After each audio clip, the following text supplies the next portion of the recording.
Hello friends, welcome to online study kingdom. दोस्तों, जैसा कि आप चैनल पर देख रहे होंगे, घटनासार करंट अफेयर्स करंट वार्षिकी को हम लोग कवर कर रहे हैं, जो कि 9 महीने का यह मैगजीन है। पूरा अति महत्वपूर्ण करंट अफेयर्स दिए गए होते हैं, घटनासार करंट अफेयर्स है। और जैसा कि मैंने आपसे कहा था दोस्त कि हम लोग जो है वन लाइनर को कवर करेंगे वीडियो के माध्यम से, साथ ही साथ यूपी स्पेशल को। इसके बाद पूरी की पूरी पीडीएफ आपको टेलीग्राम चैनल पर या वीडियो के डिस्क्रिप्शन में जाइएगा, आदतन सार संग्रह वाली कमेंट बॉक्स में पिन की हुई है, वहाँ पर आपको लिंक मिल जाएगा। पीडीएफ से आप डाउनलोड करके पढ़िएगा। आदतन सार संग्रह का मैराथन 4 घंटे का वीडियो आपको ऑलरेडी दिया जा चुका है। ये वन लाइनर फैक्ट होते हैं जो कि अति महत्वपूर्ण होते हैं, शुरुआती 37 पेज के। इनको बिल्कुल नहीं छोड़ना है, इनको अच्छे से कवर कर लेना है। मैक्सिमम करंट अफेयर्स आपको एग्जाम में यहीं से मिल जाएंगे, चाहे उत्तर प्रदेश स्पेशल एग्जाम जैसे कि पीसीएस का है, आरओ का है, पीसीएस जे है, एपीओ का पेपर लगा हुआ है, वीडियो का पेपर है, सभी के लिए महत्वपूर्ण है। तो अद्यतन सार संग्रह का ऑलरेडी वीडियो हो चुका है, डिस्क्रिप्शन में जाइएगा, पीडीएफ का लिंक आपको मिल जाएगा। और इस वीडियो के डिस्क्रिप्शन में कमेंट बॉक्स में आप जाएंगे, लिंक मिल जाएगा, वहाँ से भी आप डाउनलोड कर लीजिएगा। तो इस वीडियो में हम लोग उत्तर प्रदेश विशेष को कवर करेंगे और अद्यतन सार संग्रह कवर किया जा चुका है, तो 2 ही वीडियो इसका मिलेगा आपको। बाकी टॉपिक वाइज आपको मिल जाएगा पीडीएफ, अच्छे से कवर कीजिएगा दोस्त। समय के अभाव के कारण हम लोग इसको कवर नहीं कर पाएंगे, आप लोग पीडीएफ मिल जाएगी, आप अच्छे से कवर कीजिएगा। और प्रीवियस वीडियो में कुछ लोगों ने कमेंट किया कि पीसीएस वाली चाहिए हमको। अरे पीसीएस वाली क्या मतलब है? पीसीएस जब एग्जाम आएगा उसके पहले भी जो है आपको अर्धवार्षिकी ये लोग आप देखिएगा पब्लिश करेंगे घटनासार वाले, तो उस समय आपको मिलेगी पीसीएस वाली। बाकी यही मैगजीन होती है। पीसीएस स्पेशली जो है वो जब एग्जाम आएगा तो अर्धवार्षिकी आपको देखने को मिलेगी। और अर्धवार्षिकी आपको इस तरह निकालेंगे, दिसंबर से लेकर के अप्रैल, है ना, नवंबर से अप्रैल इस तरह निकाल देंगे, क्योंकि मई में पेपर ही है आपका। 14 मई को पेपर डी अकॉर्डिंग टू कैलेंडर आप जानते हो, और वही डेट होगी। कीजिए यूपीजी के घटना चक्र चित्रात्मक प्रस्तुति चल रही सीरीज वो कवर हो जाएगी। और हिंदी की जो कवर करना है, 3 वीडियो आपको आर हिंदी का मिला है, तो उसको भी जल्दी कवर करा देंगे। 3 वीडियो बचे हुए हैं, तो हिंदी का आपका कंप्लीट हो जाएगा आर का। और ई दृष्टि का जो है 2 ही वीडियो मिले करंट अफेयर्स वार्षिकांक का, तो उसकी भी पीडीएफ आपको टेलीग्राम पर डाल देंगे दोस्त। वीडियो नहीं मिलता तो टेलीग्राम पर पीडीएफ दे देंगे, टेंशन नहीं लेने का। समय के अभाव के चलते वीडियो थोड़ा जल्दी डेली नहीं आ पाता है। तो आइए ज़्यादा टाइम न लेते उत्तर प्रदेश विशेष को कवर करते हैं। वन लाइनर अद्यतन सार संग्रह का वीडियो आपको प्रोवाइड किया जा चुका है। बाकी का पीडीएफ का लिंक आपको वीडियो के डिस्क्रिप्शन मिल जाएगा, आप अच्छे से कवर कीजिएगा दोस्त। चैनल पर नए हैं दोस्त, चैनल को आप सब्सक्राइब कर लीजिएगा, क्योंकि आपकी सब्सक्रिप्शन ही हमारी ताकत है। साथ ही टेलीग्राम चैनल को भी ज्वाइन कर लीजिए, लिंक आपको डिस्क्रिप्शन में मिल जाएगा। पहला तथ्य दिया हुआ है, नोएडा में बनेगा देश का पहला डबल डेकर हाईवे। तो नोएडा में जुड़वा उपग्रह शहरों में यातायात को सुव्यवस्थित करने के लिए नोएडा प्राधिकरण ने राष्ट्रीय राजधानी के बाहरी इलाके में वाणिज्यिक शहरों में यातायात भार को कम करने के लिए एक खाका तैयार किया है। तो यदि पूछा जाता है एग्जाम में, देश का पहला डबल डेकर हाईवे कहाँ बनेगा, तो नोएडा में। इसी क्रम में Noida greater Noida express way पर 2000 करोड़ रुपए की लागत से एलिवेटेड रोड के विकल्प पर काम शुरू हो चुका है, और यह देश का पहला डबल डेकर एक्सप्रेस वे होगा, जिसे 6 लेन से लेकर के 8 लेन तक बनाया जाएगा। आधिकारिक सूत्रों ने बताया है कि एक्सप्रेस वे के ऊपर एक नई सड़क का निर्माण किया जाएगा, जिससे दिल्ली से यमुना एक्सप्रेस वे तक आसानी से पहुंचा जा सकेगा।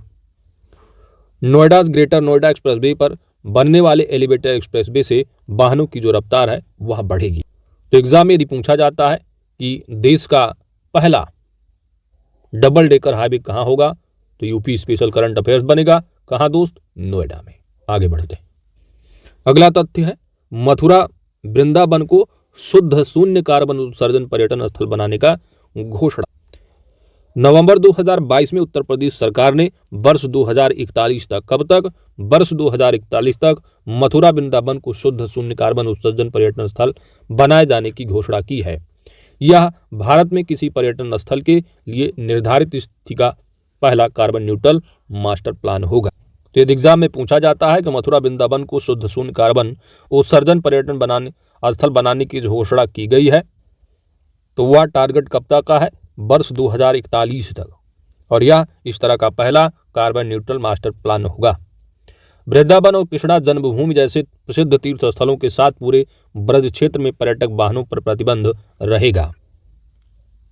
इन क्षेत्रों में सार्वजनिक परिवहन के रूप में उपयोग किए जाने वाले केवल इलेक्ट्रिक वाहनों को जाने की अनुमति होगी, तभी तो कार्बन न्यूट्रल बनेगा। इस क्षेत्र के कुल 252 जलाशयों और 24 वनों को भी पुनर्जीवित किया जाएगा। इस योजना के तहत पूरे क्षेत्र को 4 समूहों में विभाजित किया गया है, जिनमें से प्रत्येक के तहत 8 प्रमुख शहरों में से 2 को शामिल किया गया है। इसमें परिक्रमा पथ नामक छोटे सर्किट बनाना भी प्रस्तावित है, जहां तीर्थयात्री पैदल या इलेक्ट्रिक वाहनों का उपयोग कर जा सकते हैं। यदि तीर्थयात्री के स्थान से दूसरे स्थान की यात्रा करना चाहते हैं तो इसके लिए इलेक्ट्रिक मिनी बसों का भी प्रावधान किया गया है। शुद्ध शून्य कार्बन उत्सर्जन को कार्बन तटस्थता के रूप में जाना जाता है, जिसका अर्थ यह नहीं है कि कोई देश अपने उत्सर्जन को शून्य पर लाएगा, बल्कि यह एक ऐसी प्रक्रिया होती है जिसमें किसी देश के उत्सर्जन की भरपाई वातावरण से ग्रीन हाउस गैसों के अवशोषण और हटाने से होती है। साथ ही साथ भारत ने COP26 शिखर सम्मेलन में वर्ष 2070 तक अपने उत्सर्जन को शून्य करने का वादा भी किया हुआ है। तो COP26 शिखर सम्मेलन में भारत ने शुद्ध कार्बन उत्सर्जन को शुद्ध शून्य करने का जो वादा किया गया है वह कब तक है? वर्ष 2070 तक। अगला तथ्य है उत्तर प्रदेश विशेष में कि उत्तर प्रदेश में वन डिस्ट्रिक्ट वन स्पोर्ट कार्यक्रम, वन डिस्ट्रिक्ट वन प्रोडक्ट भी आपने सुना होगा, जो कि 24 जनवरी 2018 को योजना चल रही है। 2014 यानी 2018 को जो है क्या है लागू की गई थी वन डिस्ट्रिक्ट वन प्रोडक्ट, और यह क्या है? One district one sports. तो वन डिस्ट्रिक्ट वन स्पोर्ट्स कार्यक्रम उत्तर प्रदेश सरकार की महत्वाकांक्षी वन डिस्ट्रिक्ट वन प्रोडक्ट योजना को राज्य में पारंपरिक शिल्प के पुनरुद्धार में मदद करने के लिए राष्ट्रीय स्तर पर प्रशंसा मिली है।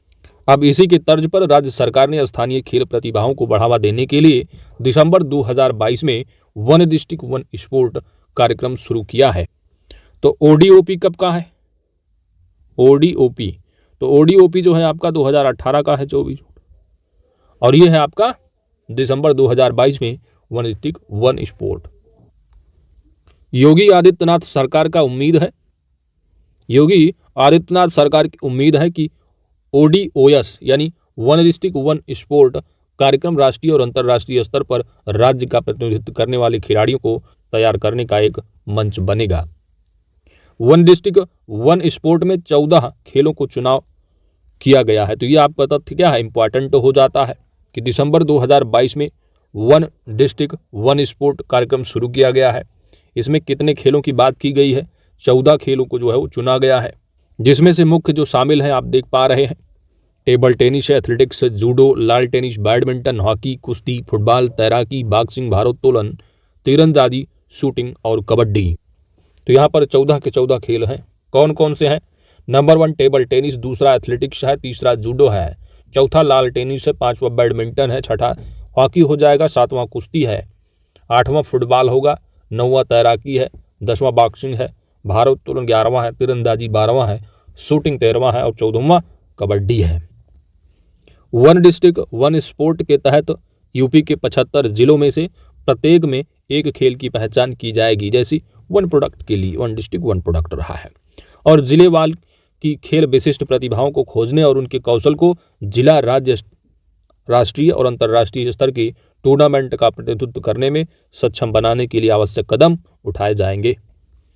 तो खेल से संबंधित एक अच्छी पहल कही जा सकती है। आगे बढ़, अब जो 75 जिलों की बात की गई है वन डिस्ट्रिक्ट वन खेल के लिए, तो एक जिला एक खेल के लिए जो कार्यक्रम है, जैसे कि कुश्ती की अगर बात की जाएगी तो कुश्ती विशेषकर वाराणसी, गोरखपुर, चंदौली, बागपत, आजमगढ़, देवरिया, महाराजगंज। एथलेटिक्स में देखेंगे तो मैनपुरी, फिरोजाबाद, जौनपुर, भदोही, संभल, सीतापुर, कासगंज, उन्नाव, अयोध्या, कौशाम्बी, एटा, अमेठी, रामपुर, सिद्धार्थनगर, संत कबीर नगर, चित्रकूट, बस्ती, हमीरपुर, हापुड़, मेरठ, गाजीपुर, शामली, बलिया, मुजफ्फरनगर। वहीं पर राजधानी का देखोगे तो लखनऊ को जो चुना गया हॉकी के लिए है, प्रतापगढ़, मऊ, बरेली, रायबरेली, तो Bareilly, Raebareli hockey, Hardoi, Farrukhabad, Moradabad, Balrampur, Ghaziabad. Table tennis में आगरा और कानपुर की बात की गई।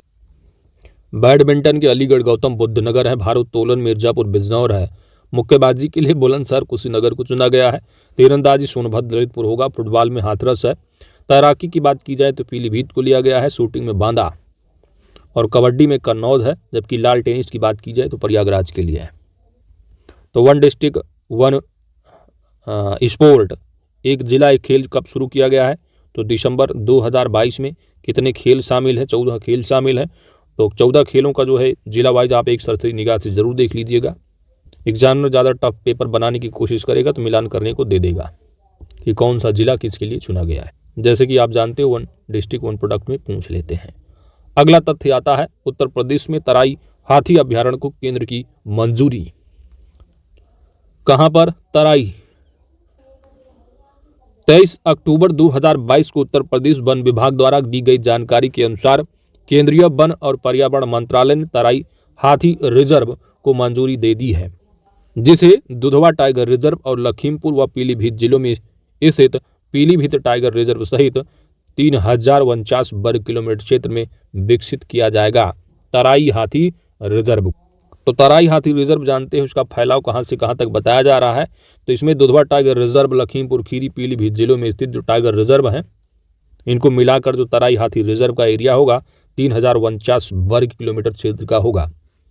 उत्तर प्रदेश वन विभाग के अनुसार विभाग ने अप्रैल 2022 में प्रस्ताव तैयार किया था और इसी 11 अक्टूबर 2022 को केंद्र को भेज दिया था। TER यानी तराई एलिफेंट रिजर्व के लिए केंद्रीय वन और पर्यावरण मंत्रालय से मंजूरी मिलने के बाद अब जल्द ही राज्य सरकार द्वारा अधिसूचना जारी की जाएगी। गौरतलब है कि उत्तर प्रदेश में तराई हाथी रिजर्व के अस्तित्व में आने के साथ दुधवा टाइगर रिजर्व उत्तर प्रदेश में अकेला राष्ट्रीय उद्यान होगा जो 4 प्रतिष्ठित जंगली जानवरों की प्रजातियों यानी बाघ, एक सींग वाला गैंडा, एशियाई हाथी और दलदली हिरण की रक्षा और संरक्षण करेगा। तो टाइगर के लिए हो जाएगा एक सींग गैंडे वाला, है ना।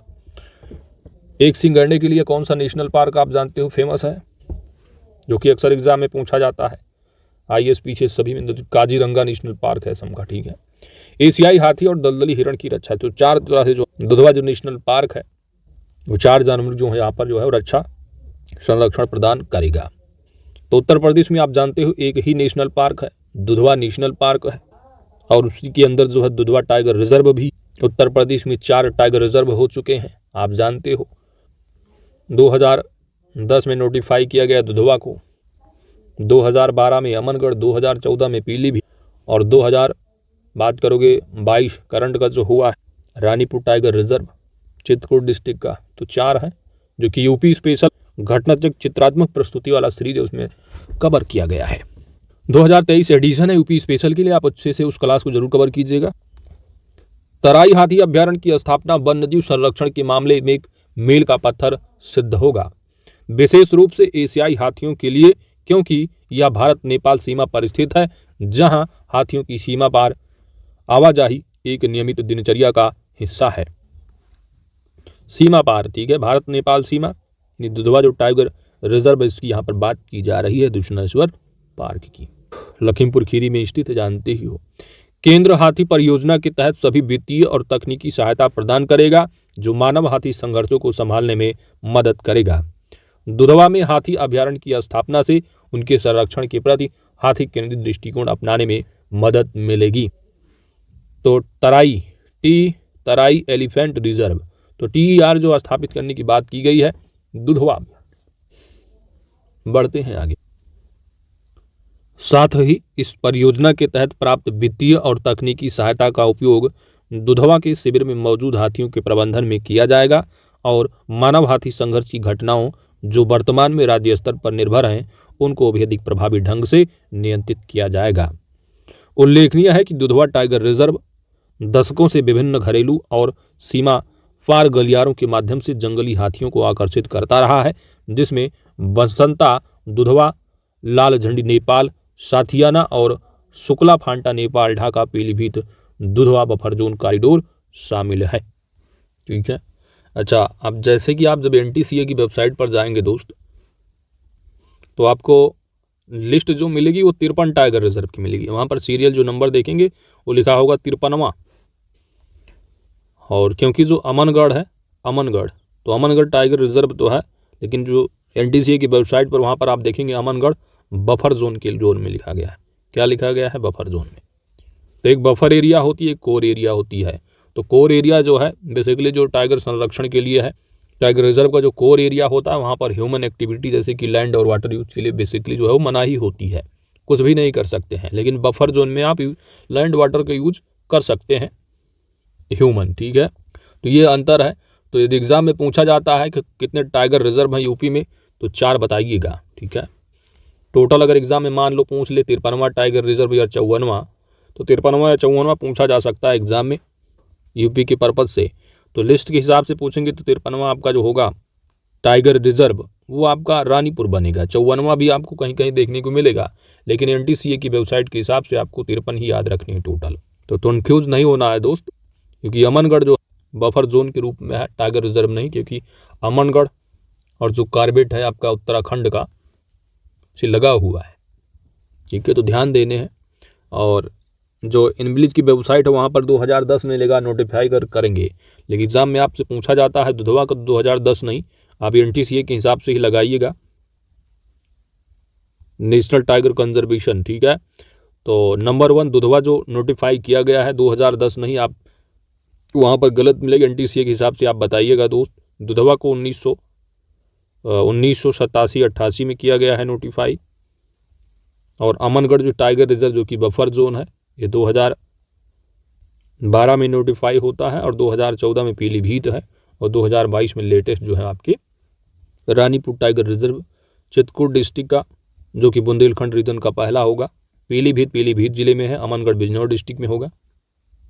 तो अमनगढ़ 2012, पीलीभीत 2014 और 2022, तो टोटल 4 टाइगर रिजर्व अगर पूछा जाता है यूपी में तो कंफ्यूज नहीं होना है। आगे बढ़ते हैं। तो दुधवा बफर जोन कॉरिडोर शामिल है। आगे देखो, प्रोजेक्ट हाथी के तहत तराई हाथी रिजर्व इन गलियारों को पुनर्जीवित करने या बहाल करने में मदद करेगा जो खराब हो गए हैं। वर्ष 2022 में प्रोजेक्ट हाथी की 30वीं वर्षगांठ के अवसर पर, जो वर्ष 1992 में शुरू हुआ है, तो प्रोजेक्ट टाइगर कब का है? 1973 का है। इसी तरह जो हाथी प्रोजेक्ट हाथी ये कब का है पूछा जाता है अक्सर एग्जाम में, ये भी तो 1992 का। तो प्रोजेक्ट हाथी जो कि वर्ष 1992 में शुरू हुआ था और इसकी 30वीं वर्षगांठ वर्ष 2022 में रहा। इस अवसर पर भारत सरकार ने तराई एलिफेंट रिजर्व सहित भारत में 3 एलिफेंट रिजर्व को मंजूरी दी है। तो एक तो उत्तर प्रदेश का हो जाएगा तराई एलिफेंट रिजर्व, 2 अन्य होंगे जिसमें कि छत्तीसगढ़ में लेमरू एलिफेंट रिजर्व 31वां होगा, और 32वां जो है तमिलनाडु में अगस्त्यमलाई एलिफेंट रिजर्व 32वां है। याद रखिएगा, प्रोजेक्ट एलिफेंट कब का है? वर्ष 1992 का है। इंडिया में टोटल कितने टाइगर हाथी रिजर्व हैं, एलिफेंट रिजर्व हैं? तो टोटल एलिफेंट रिजर्व कितने हैं दोस्त इंडिया में? 33 एलिफेंट रिजर्व हैं। 31वां जो है वो लेटेस्ट 31वां याद रखना, लेमरू एलिफेंट रिजर्व छत्तीसगढ़ का, अगस्त मलाई टाइगर रिजर्व 32वां तमिलनाडु का, और 33वां जो है वो तेराई टाइगर रिजर्व उत्तर प्रदेश का हो जाता है। आगे बढ़ते हैं। ध्यातव्य है कि जहां हाथी संरक्षण परिदृश्य से संबंधित पारिस्थितिकी पर जोर देता है वहीं बाघ संरक्षण संरक्षित क्षेत्र की अवधारणा में निहित है। भारतीय हाथी यानी एलिफस मैक्सिमस मध्य और दक्षिणी पश्चिमी घाट, उत्तर पूर्व भारत, पूर्वी भारत और उत्तरी भारत तथा दक्षिणी प्रायद्वीपीय भारत के कुछ हिस्सों में पाया जाता है।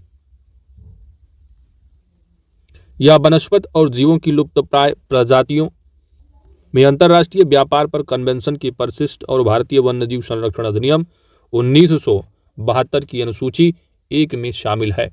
तो ऐसे तथ्य आपको पीसीएस में स्टेटमेंट देकर के पूछे जा सकते हैं एनवायरमेंट करंट अफेयर्स के पर्पज से, क्योंकि 14 मई को जो पेपर होने वाला है वहां पर आपका इस बार फॉरेस्ट यानी जो RFO रेंज फॉरेस्ट ऑफिसर उनका भी आपको वैकेंसी देखने को मिलेगी। तो पेपर में थोड़ा जो है इन्वायरमेंट पर्पज से करंट अफेयर्स थोड़ा हो सकता है आपसे डिटेल में पूछे पीसीएस वगैरह में। तो वाइल्ड लाइफ जो प्रोटेक्शन एक्ट है इसकी जो अनुसूची है, अनुसूची 1 में जो है शामिल है, और साइड में जो है लुप्त और प्राय प्रजातियों में जो है आती है। भारत सरकार ने वर्ष 1992 ईस्वी में हाथी परियोजना को निम्नलिखित उद्देश्यों के साथ एक प्रायोजित योजना के रूप में पेश किया है, जो इस प्रकार है। हाथियों तथा उनके आवास और गलियारों की रक्षा के लिए मानव पशु संघर्ष के मुद्दों को समाधान करने के लिए बंदी हाथियों के कल्याण के लिए हाथी रिजर्व परियोजना मुख्य रूप से 16 राज्यों, केंद्र शासित प्रदेशों जैसे कि आंध्र, अरुणाचल, असम, छत्तीसगढ़, झारखंड, कर्नाटक, केरल, महाराष्ट्र, मेघालय, नागालैंड, उड़ीसा, तमिलनाडु, त्रिपुरा, उत्तराखंड, उत्तर प्रदेश, पश्चिम बंगाल में चलाई जा रही है। हाथी रिजर्व परियोजना। अगस्त 2022 में तमिलनाडु राज्य सरकार ने विश्व हाथी दिवस, जो कि हर साल विश्व हाथी दिवस हर साल कब मनाया जाता है, 12 अगस्त को। तो 12 अगस्त के दिन तमिलनाडु राज्य सरकार ने अगस्त मलाई हाथी रिजर्व को तिरुनेलवेली और कन्याकुमारी जिले के अगस्त मलाई में 1,19,748.26 हेक्टेयर के कुल क्षेत्रफल के साथ अपने 5वें हाथी रिजर्व के रूप में अधिसूचित किया है, जो देश का 32वां हाथी रिजर्व होगा। तो इस तरह आपने हाथी से संबंधित देख लिया, नहीं जो आपने प्रोजेक्ट टाइगर देखा प्रोजेक्ट, तो आप यहाँ पर आपने टाइगर से संबंधित तथ्यों को आप अगर कवर करेंगे तो हाथी रिजर्व ने आपने देख लिया है। क्या बातें देखी? नंबर 1 याद रखना है कि हर साल विश्व हाथी दिवस 12 अगस्त को मनाया जाता है। कब? 12 अगस्त को। दूसरी बात याद रखना है कि जो हाथी सेंसस है, देखिए टाइगर सेंसस 4 साल पे होता है, इसी तरह हाथी जो सेंसस है वो आपका हर 5 वर्ष पर होता है। तो हर 5 साल पर क्या है, आपका हाथी सेंसस है। तीसरी बात याद रखना है, जो प्रोजेक्ट हाथी है, हाथी जो परियोजना है वो कब की है, तो वर्ष 1992 की है। चौथी बात याद रखनी है, टोटल जो हाथी रिजर्व हैं वो कितने हैं भारत में, तो 33 टाइगर रिजर्व हैं। कितने दोस्तों? 33। और 33वां जो टाइगर रिजर्व है उत्तर प्रदेश में दुधवा पीलीभीत रीजन होगा। तेराई टाइगर रिजर्व है, कौन सा? तेराई एलिफेंट रिजर्व है 33वां, और टोटल 33 ही हैं। इसके पहले 32वां अगस्त मलाई टाइगर रिजर्व होगा, ठीक है। तो उत्तर प्रदेश में एक टाइगर रिजर्व हो गया आपका, ठीक है। तो उत्तर प्रदेश का पहला क्या मतलब, अब 2 हो चुके हैं, क्योंकि अब ये पहले इसके पहले आप सहारनपुर जो बिजनौर से शामिल रहा है, ठीक है। तो यूपी में अगर पूछा जाता है, यूपी में टोटल टाइगर रिजर्व, तो भारत में टोटल 33 टाइगर रिजर्व हो गए हैं। 33वां जो है वो उत्तर प्रदेश का होगा, और यूपी में जो है वो दूसरा हो जाएगा ये तेराई टाइगर रिजर्व। तो यूपी में पूछा जाता है तो 2, माफ़ कीजिए टाइगर रिजर्व बोल रहे हैं, हाथी रिजर्व, 2 हाथी रिजर्व होंगे, ठीक है। पहला जो रहा है वह शिवालिक हाथी रिजर्व रहा है, सहारनपुर और बिजनौर एरिया में शामिल, यूपी का पहला रहा है वर्ष 2009 में। अब 2022 में जो है टेराई एलिफेंट रिजर्व हो जा रहा है 2022 का, ठीक है। तो ये टेराई जो टाइगर रिजर्व होगा लखीमपुर खीरी जिले में शामिल होगा, और इसमें जो एरिया शामिल किए जाएंगे वो आपकी दुधवा नेशनल पार्क यानी दुधवा टाइगर रिजर्व का प्लस पीलीभीत टाइगर रिजर्व का। इसका जो टोटल एरिया होगा वह 3049.39 वर्ग किलोमीटर का, यही पढ़ के आ रहे हो। तो इतनी बातों को याद रखना। यदि पूछ लिया जाए पहला हाथी रिजर्व, तो पहला हाथी जो रिजर्व है आप जानते हैं झारखंड राज्य का है, ठीक है। नाम है सिंघभूम। तो सिंघभूम जो टाइगर रिजर्व है, सिंघभूम टाइगर रिजर्व, माफ कीजिए टाइगर बार बार आ रहा, सिंघभूम जो हाथी रिजर्व है, एलिफेंट रिजर्व है, ये आपका पहला है झारखंड राज्य का। टोटल 33 आपने पढ़ लिया, यूपी में 2 हो गए, पढ़ लिया। और क्या पूछा जा सकता है टाइगर हाथी रिजर्व से संबंधित? हाँ, कि सबसे ज़्यादा हाथी रिजर्व किस राज्य में है। तो अभी आप यहाँ पर देख रहे हो कि तमिलनाडु जो है वो 5 हो चुके हैं, तो सबसे ज़्यादा जो है वो तमिलनाडु में है, ठीक है। तमिलनाडु में सबसे ज़्यादा जो है आपके तमिलनाडु में है दोस्त, ठीक है। तो तमिलनाडु में है कितने? 5 हैं। इसके बाद असम में भी बराबर ही होंगे, तो तमिलनाडु प्लस असम यहाँ पर 5 हैं। इसके बाद इसको फॉलो करने वाला केरला है, जहाँ पर 4 हाथी रिजर्व होंगे। केरल के बाद उड़ीसा का नंबर आता है, उड़ीसा में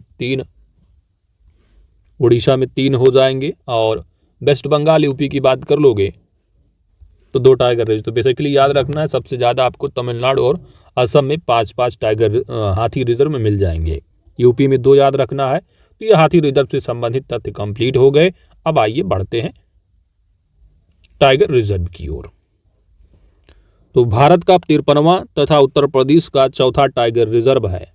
तो भारत का 53वां, कहीं कहीं आप देखेंगे 54वां भी लिखा होगा, क्योंकि जो अमनगढ़ है वो NTCA की वेबसाइट पर सीरियल नंबर में उसको काउंट नहीं किया गया है, उसको कार्बेट टाइगर रिजर्व के साथ ही ऐड कर दिया गया उसी के नीचे।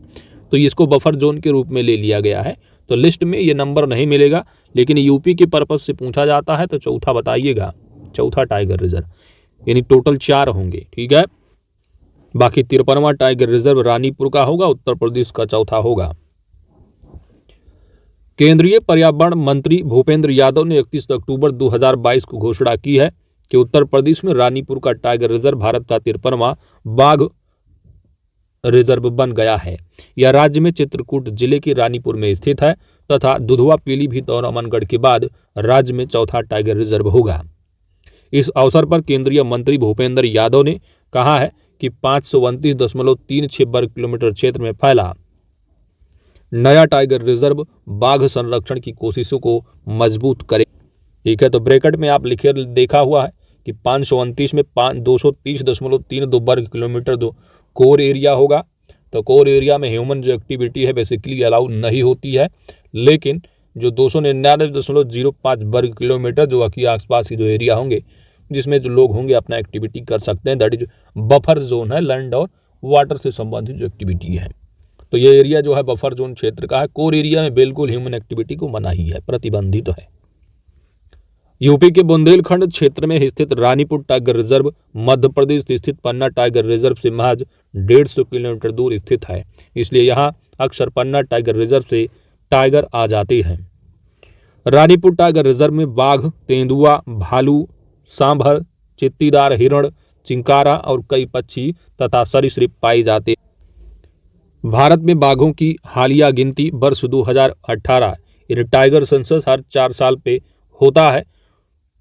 अब 2022 वाली रिपोर्ट भी आपको हो सकता है 2023 में जो विश्व बाघ जो आपका टाइगर डे है यानी 29 जुलाई को होता है उस दिन हो सकता है रिपोर्ट आए, क्योंकि पिछली बार ऐसी ही आई थी, जिसके मुताबिक देश में है तो टाइगर सेंसस 2018 के अकॉर्डिंग टाइगर जो पूरे भारत में है 2967 टाइगर हैं और इनमें से 173 टाइगर उत्तर प्रदेश में आ जाते हैं। तो उत्तर प्रदेश में 173 टाइगर हैं, पूरे भारत में 2967 टाइगर हैं। इससे पहले योगी मंत्रिमंडल ने 27 सितंबर 2022 को उत्तर प्रदेश में बाघ संरक्षण को बढ़ावा देने के लिए बुंदेलखंड में बाघ अभ्यारण्य बनाने को मंजूरी दी थी। सीएम योगी आदित्यनाथ की अध्यक्षता में हुई बैठक में मंत्रिमंडल ने वन्यजीव संरक्षण अधिनियम 1972 के तहत रानीपुर बाघ अभ्यारण्य को अधिसूचित करने की मंजूरी दी है। इससे पहले राज्य के चित्रकूट जिले में रानीपुर वन्यजीव अभ्यारण्य के रूप में अधिसूचित किया गया था। कितने पक्षी अभ्यारण्य, वन्यजीव अभ्यारण्य कितने हैं? यूपीजी के घटना चक्र 2023 एडिशन नई वाली बिल्कुल अपडेटेड सीरीज चल रही है, उसको अच्छे से कवर कीजिए यूपीजी के लिए। बाकी पूरा डिटेल में कवर करना है तो 12 घंटे की मैराथन यूपी जीके का जो है यूथ वाला कराया गया है, चैनल पर आपको पहले पेज पे ही मिल जाएगा।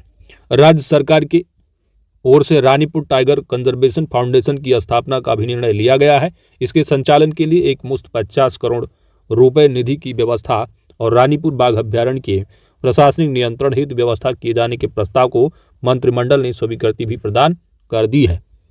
रानीपुर बाघ अभ्यारण्य सूचित हो जाने के बाद भारत सरकार की प्रोजेक्ट टाइगर योजना के तहत आ जाएगा। तो प्रोजेक्ट टाइगर कब का है? वर्ष 1973 का है, अक्सर एग्जाम में पूछ लिया जाता है। तो प्रोजेक्ट हाथी कब का है?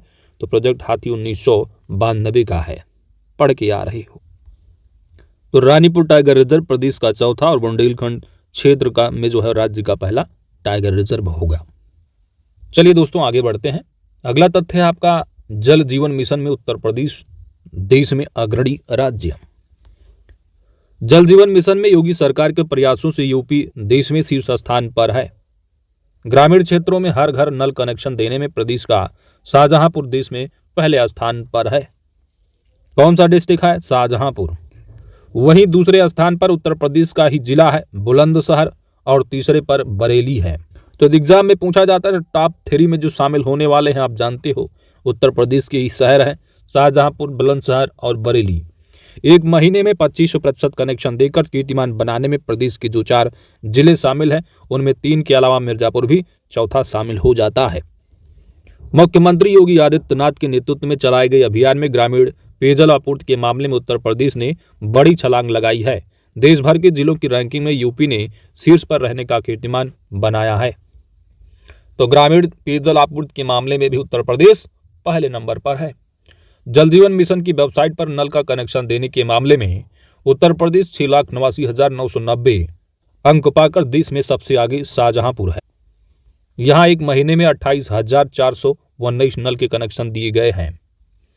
बुलंदशहर ने 6,57,180 अंक के साथ दूसरा और बरेली ने 6,19,114 अंक के साथ पाकर तीसरा। तो अंक गोली मार दो आप, पहला दूसरा तीसरा। जो शहर याद रखो, शाहजहांपुर है, बुलंदशहर है, बरेली है, इसके बाद चौथा जो रहा मिर्जापुर। वहीं एक महीने में सबसे तेजी से आगे बढ़ने वाले जिलों में शाहजहांपुर पहले, मिर्जापुर दूसरे, यहां पर दूसरे में आ गया, और बुलंदशहर तीसरे नंबर पर है। मिर्जापुर को 6,50,000 अंक मिले हैं। किस मामले में? सबसे तेजी से आगे बढ़ने वाले में। दिसंबर 2022 तक बुंदेलखंड में 90% से अधिक नल कनेक्शन देने का काम तेजी से किया जा रहा है।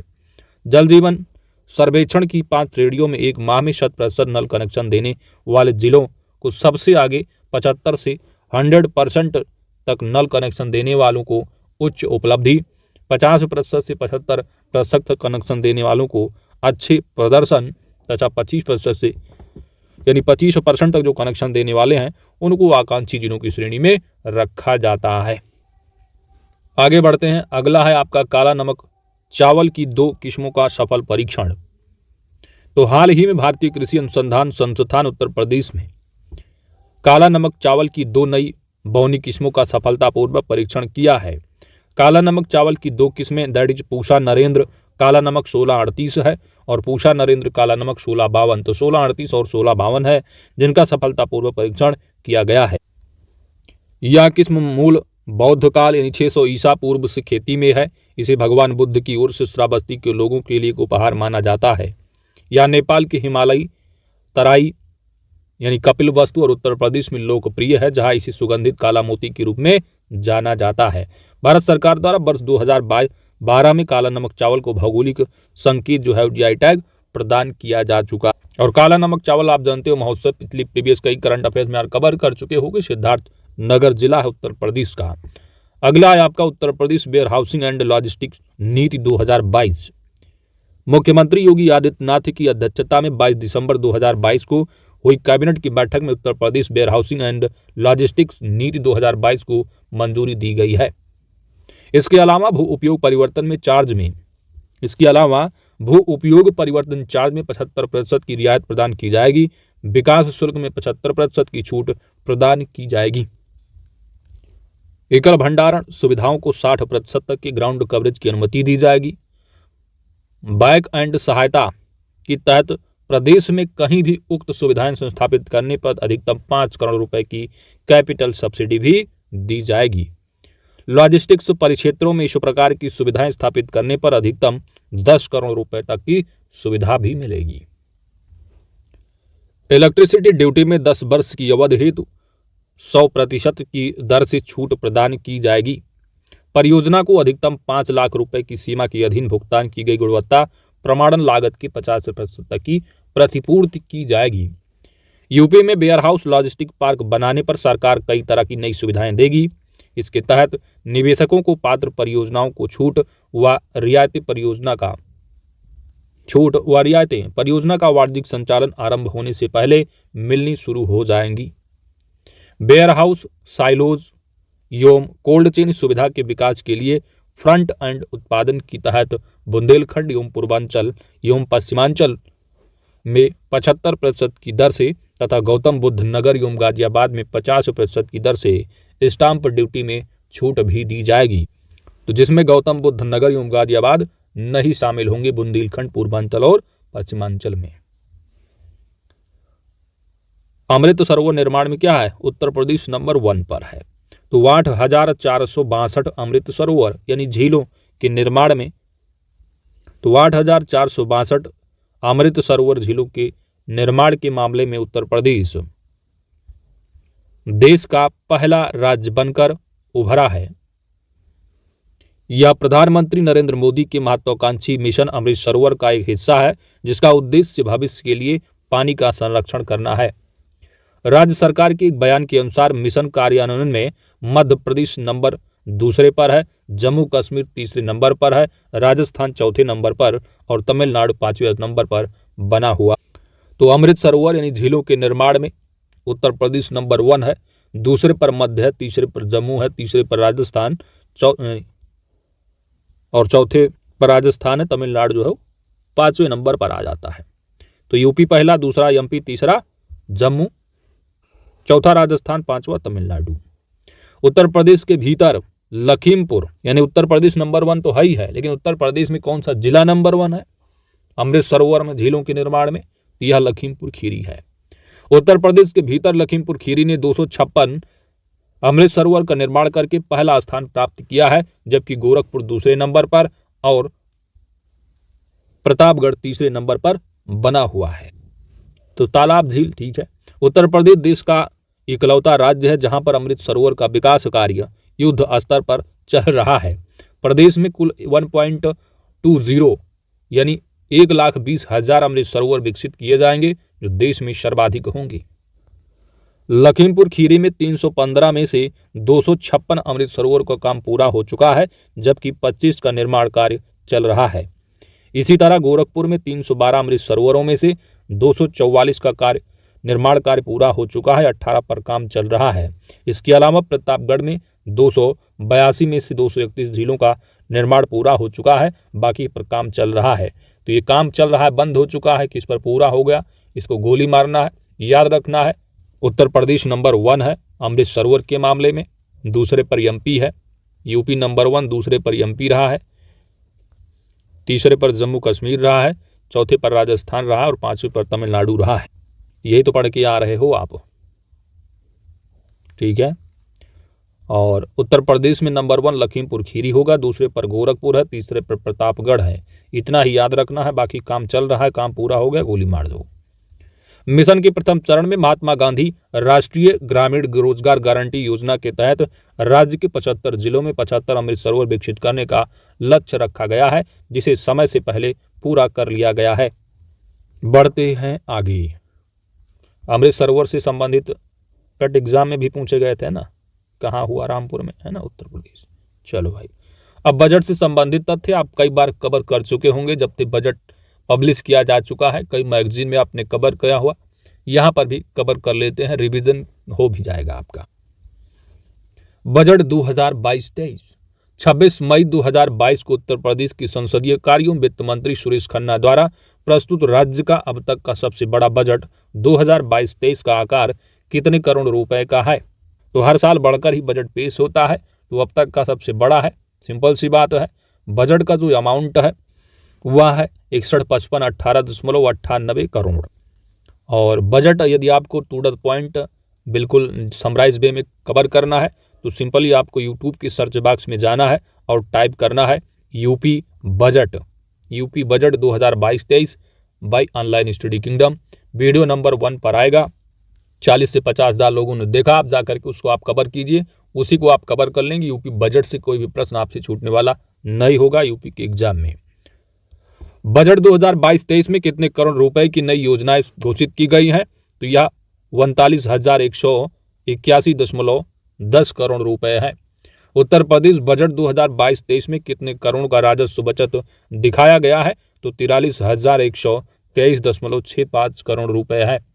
उत्तर प्रदेश बजट 2022-23 में कुल कितने करोड़ रुपए का राजकोषीय घाटा अनुमानित है? तो यह अनुमानित है 81,177.98 करोड़, जो कि जीडीपी का कुल 3.96% है। तो आपकी एग्जाम में फिजिकल डेफिसिट जो पूछा जाता है वो आजकल आपसे खासकर जो है परसेंट में ही पूछा जाएगा। तो जीडीपी का, स्टेट जीडीपी का कितना प्रतिशत है? तो स्टेट जीडीपी का जो प्रतिशत है वह 3.96% है। इसी को आपको याद रखना होगा। राज्य की ऋणग्रस्तता सकल राज्य घरेलू उत्पाद का यानी स्टेट जीडीपी का जो ऋण है वह कितना अनुमानित है? तो यह ऋणग्रस्तता 28.8% है। बजट 2022-23 में कुल कितने करोड़ रुपए का बजट घाटा अनुमानित है? तो ये अमाउंट में जो है 24,567.26 करोड़ रुपए है। अगले पेज पर बढ़ते हैं। बजट में कर प्राप्तियां हैं। तो बजट में कर प्राप्तियां राज्य वस्तु एवं सेवा कर तथा वैट से 12 यानी 1,24,477 करोड़ रुपए है। आबकारी शुल्क की बात करेंगे तो यह 49,152 करोड़ है। स्टाम्प एवं पंजीकरण से देखेंगे तो 29,692 करोड़ रुपए है। जबकि वाहन टैक्स की बात करोगे तो 10,887 करोड़ रुपए बात की गई है। उत्तर प्रदेश की अर्थव्यवस्था को कितने ट्रिलियन डॉलर बनाने का लक्ष्य रखा गया है? तो यह $1 ट्रिलियन बनाने का लक्ष्य रखा गया है बजट 2022-23 के अकॉर्डिंग। ठीक है, तो यहाँ पर ईयर नहीं दिया, ईयर आप नोट कर लो। बजट में 2027 तक की बात की गई है। तो 22 में इलेक्शन हुआ है, 5 साल बाद फिर इलेक्शन होगा, तो टारगेट 1 ट्रिलियन का रखा गया है। आप समझ रहे हो बात को? तो इस तरह याद रखिएगा दोस्त। कब तक टारगेट है? 2027 तक। कब? तो उत्तर प्रदेश सरकार ने बजट 2022-23 में घोषणा की है कि 1 ट्रिलियन इकोनॉमी वर्ष 2027 तक हम बना देंगे उत्तर प्रदेश की। जैसे कि भारत सरकार ने टारगेट कितना रखा है? 5 ट्रिलियन इकोनॉमी। कब तक? 2024-25 तक। इसी तरह यूपी सरकार ने भी बजट में प्रधानमंत्री उज्ज्वला योजना के तहत कितने करोड़ लाभार्थियों को मुफ्त एलपीजी सिलेंडर देने की घोषणा की गई है? तो यह 1.67 करोड़ यानी 1,67,00,000 एलपीजी सिलेंडर किसको? लाभार्थियों को। कितने? 1,67,00,000 इस योजना के तहत, प्रधानमंत्री उज्ज्वला योजना के तहत। आलू है, प्याज है, टमाटर है। तो आलू, प्याज व टमाटर जैसी उपजों के मूल्य को उचित स्तर पर बनाए रखने के लिए बजट में 1,000 करोड़ रुपए के किस कोष के गठन की घोषणा की गई है? तो टमाटर है ना, टोमेटो, ऑनियन और पोटैटो। तो टॉप के लिए किस कोष के गठन की घोषणा की गई है? तो भामाशाह मूल्य स्थिरीकरण कोष की। तो एग्जाम में पूछ लिया जाता है बजट 2022-23 के अकॉर्डिंग भामाशाह मूल्य स्थिरीकरण कोष किससे संबंधित है? तो टॉप से है, याद रखिएगा। टमाटो है, ऑनियन है और पोटैटो है। आलू, प्याज, टमाटर है। बजट में स्वामी विवेकानंद युवा सशक्तिकरण योजना के लिए कितने करोड़ रुपए का प्रावधान किया गया है? 15,000 करोड़ रुपए का। बजट 2022-23 में कुल कितने करोड़ रुपए की प्राप्तियों का अनुमान है? तो यह अनुमान जो है 5,90,951.71 करोड़ रुपए है। प्रधानमंत्री किसान ऊर्जा सुरक्षा एवं उत्थान महाभियान योजना के अंतर्गत वित्तीय वर्ष 2022-23 में कितने सोलर पंपों की स्थापना का लक्ष्य रखा गया है? तो 15,000 सोलर पंपों का। बजट में कहां पर अंतर्राष्ट्रीय क्रिकेट स्टेडियम की स्थापना के लिए 95 करोड़ रुपए आवंटित किए गए हैं? तो वाराणसी में होगा अंतर्राष्ट्रीय क्रिकेट स्टेडियम, जिसके लिए 95 करोड़ रुपए का आवंटन बजट में किया गया है। इसमें राज्य का स्वयं कर, राजस्व एवं केंद्रीय करों में राज्यांश लाभ सम्मिलित हैं। अगला जो तथ्य दिया गया है वो है बजट से समय, इसमें राज्य का स्वयं कर, करेत्तर, राजस्व एवं केंद्र से प्राप्त अनुमान सम्मिलित हैं। चलिए, बजट का सार है, इसको आपको ज़्यादा देखने की जरूरत नहीं है, बजट अनुमान याद रखिए। तो बजट टारगेट कितना है? 6155.1898 है। राजकोषीय घाटा स्टेट जीडीपी का याद रखना है 3.96 है। ठीक है, जितना तथ्य इंपॉर्टेंट उतना ही याद रखो। आगे बढ़ते हैं। अगला जो फैक्ट है आपका संबंधित है वो है next topic, that is Uttar Pradesh electrical vehicle नीति 2022-27 का मसौदा। तो उत्तर प्रदेश इलेक्ट्रिकल व्हीकल नीति 2022-27 प्रदेश की इलेक्ट्रिकल व्हीकल नीति 2022-27 के मसौदे को अंतिम रूप दे दिया गया है। मसौदे के अकॉर्डिंग ग्रामीण और शहरी क्षेत्रों में पब्लिक ट्रांसपोर्ट सिस्टम को इलेक्ट्रॉनिक यानी इलेक्ट्रिक जो व्हीकल है इनमें परिवर्तित किया जाएगा। उनके संचालन के लिए हरित मार्ग चिन्हित किए जाएंगे। इन मार्गों पर ई बस का संचालन भी किया जाएगा। वर्ष 2030 तक सभी सरकारी वाहनों को ईवी में बदला जाएगा। पॉलिसी के अनुसार शहरों में 9 किलोमीटर की परिधि में चार्जिंग स्टेशन भी स्थापित किया जाएगा। तो इलेक्ट्रिकल जो उत्तर प्रदेश इलेक्ट्रिकल व्हीकल जो पॉलिसी है 2022-27, इसके अकॉर्डिंग एग्जाम में पूछा जाता है।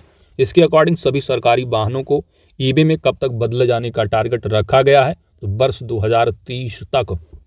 एक्सप्रेस वे पर 25 किलोमीटर के अंतराल पर चार्जिंग स्टेशन बनाया जाएगा।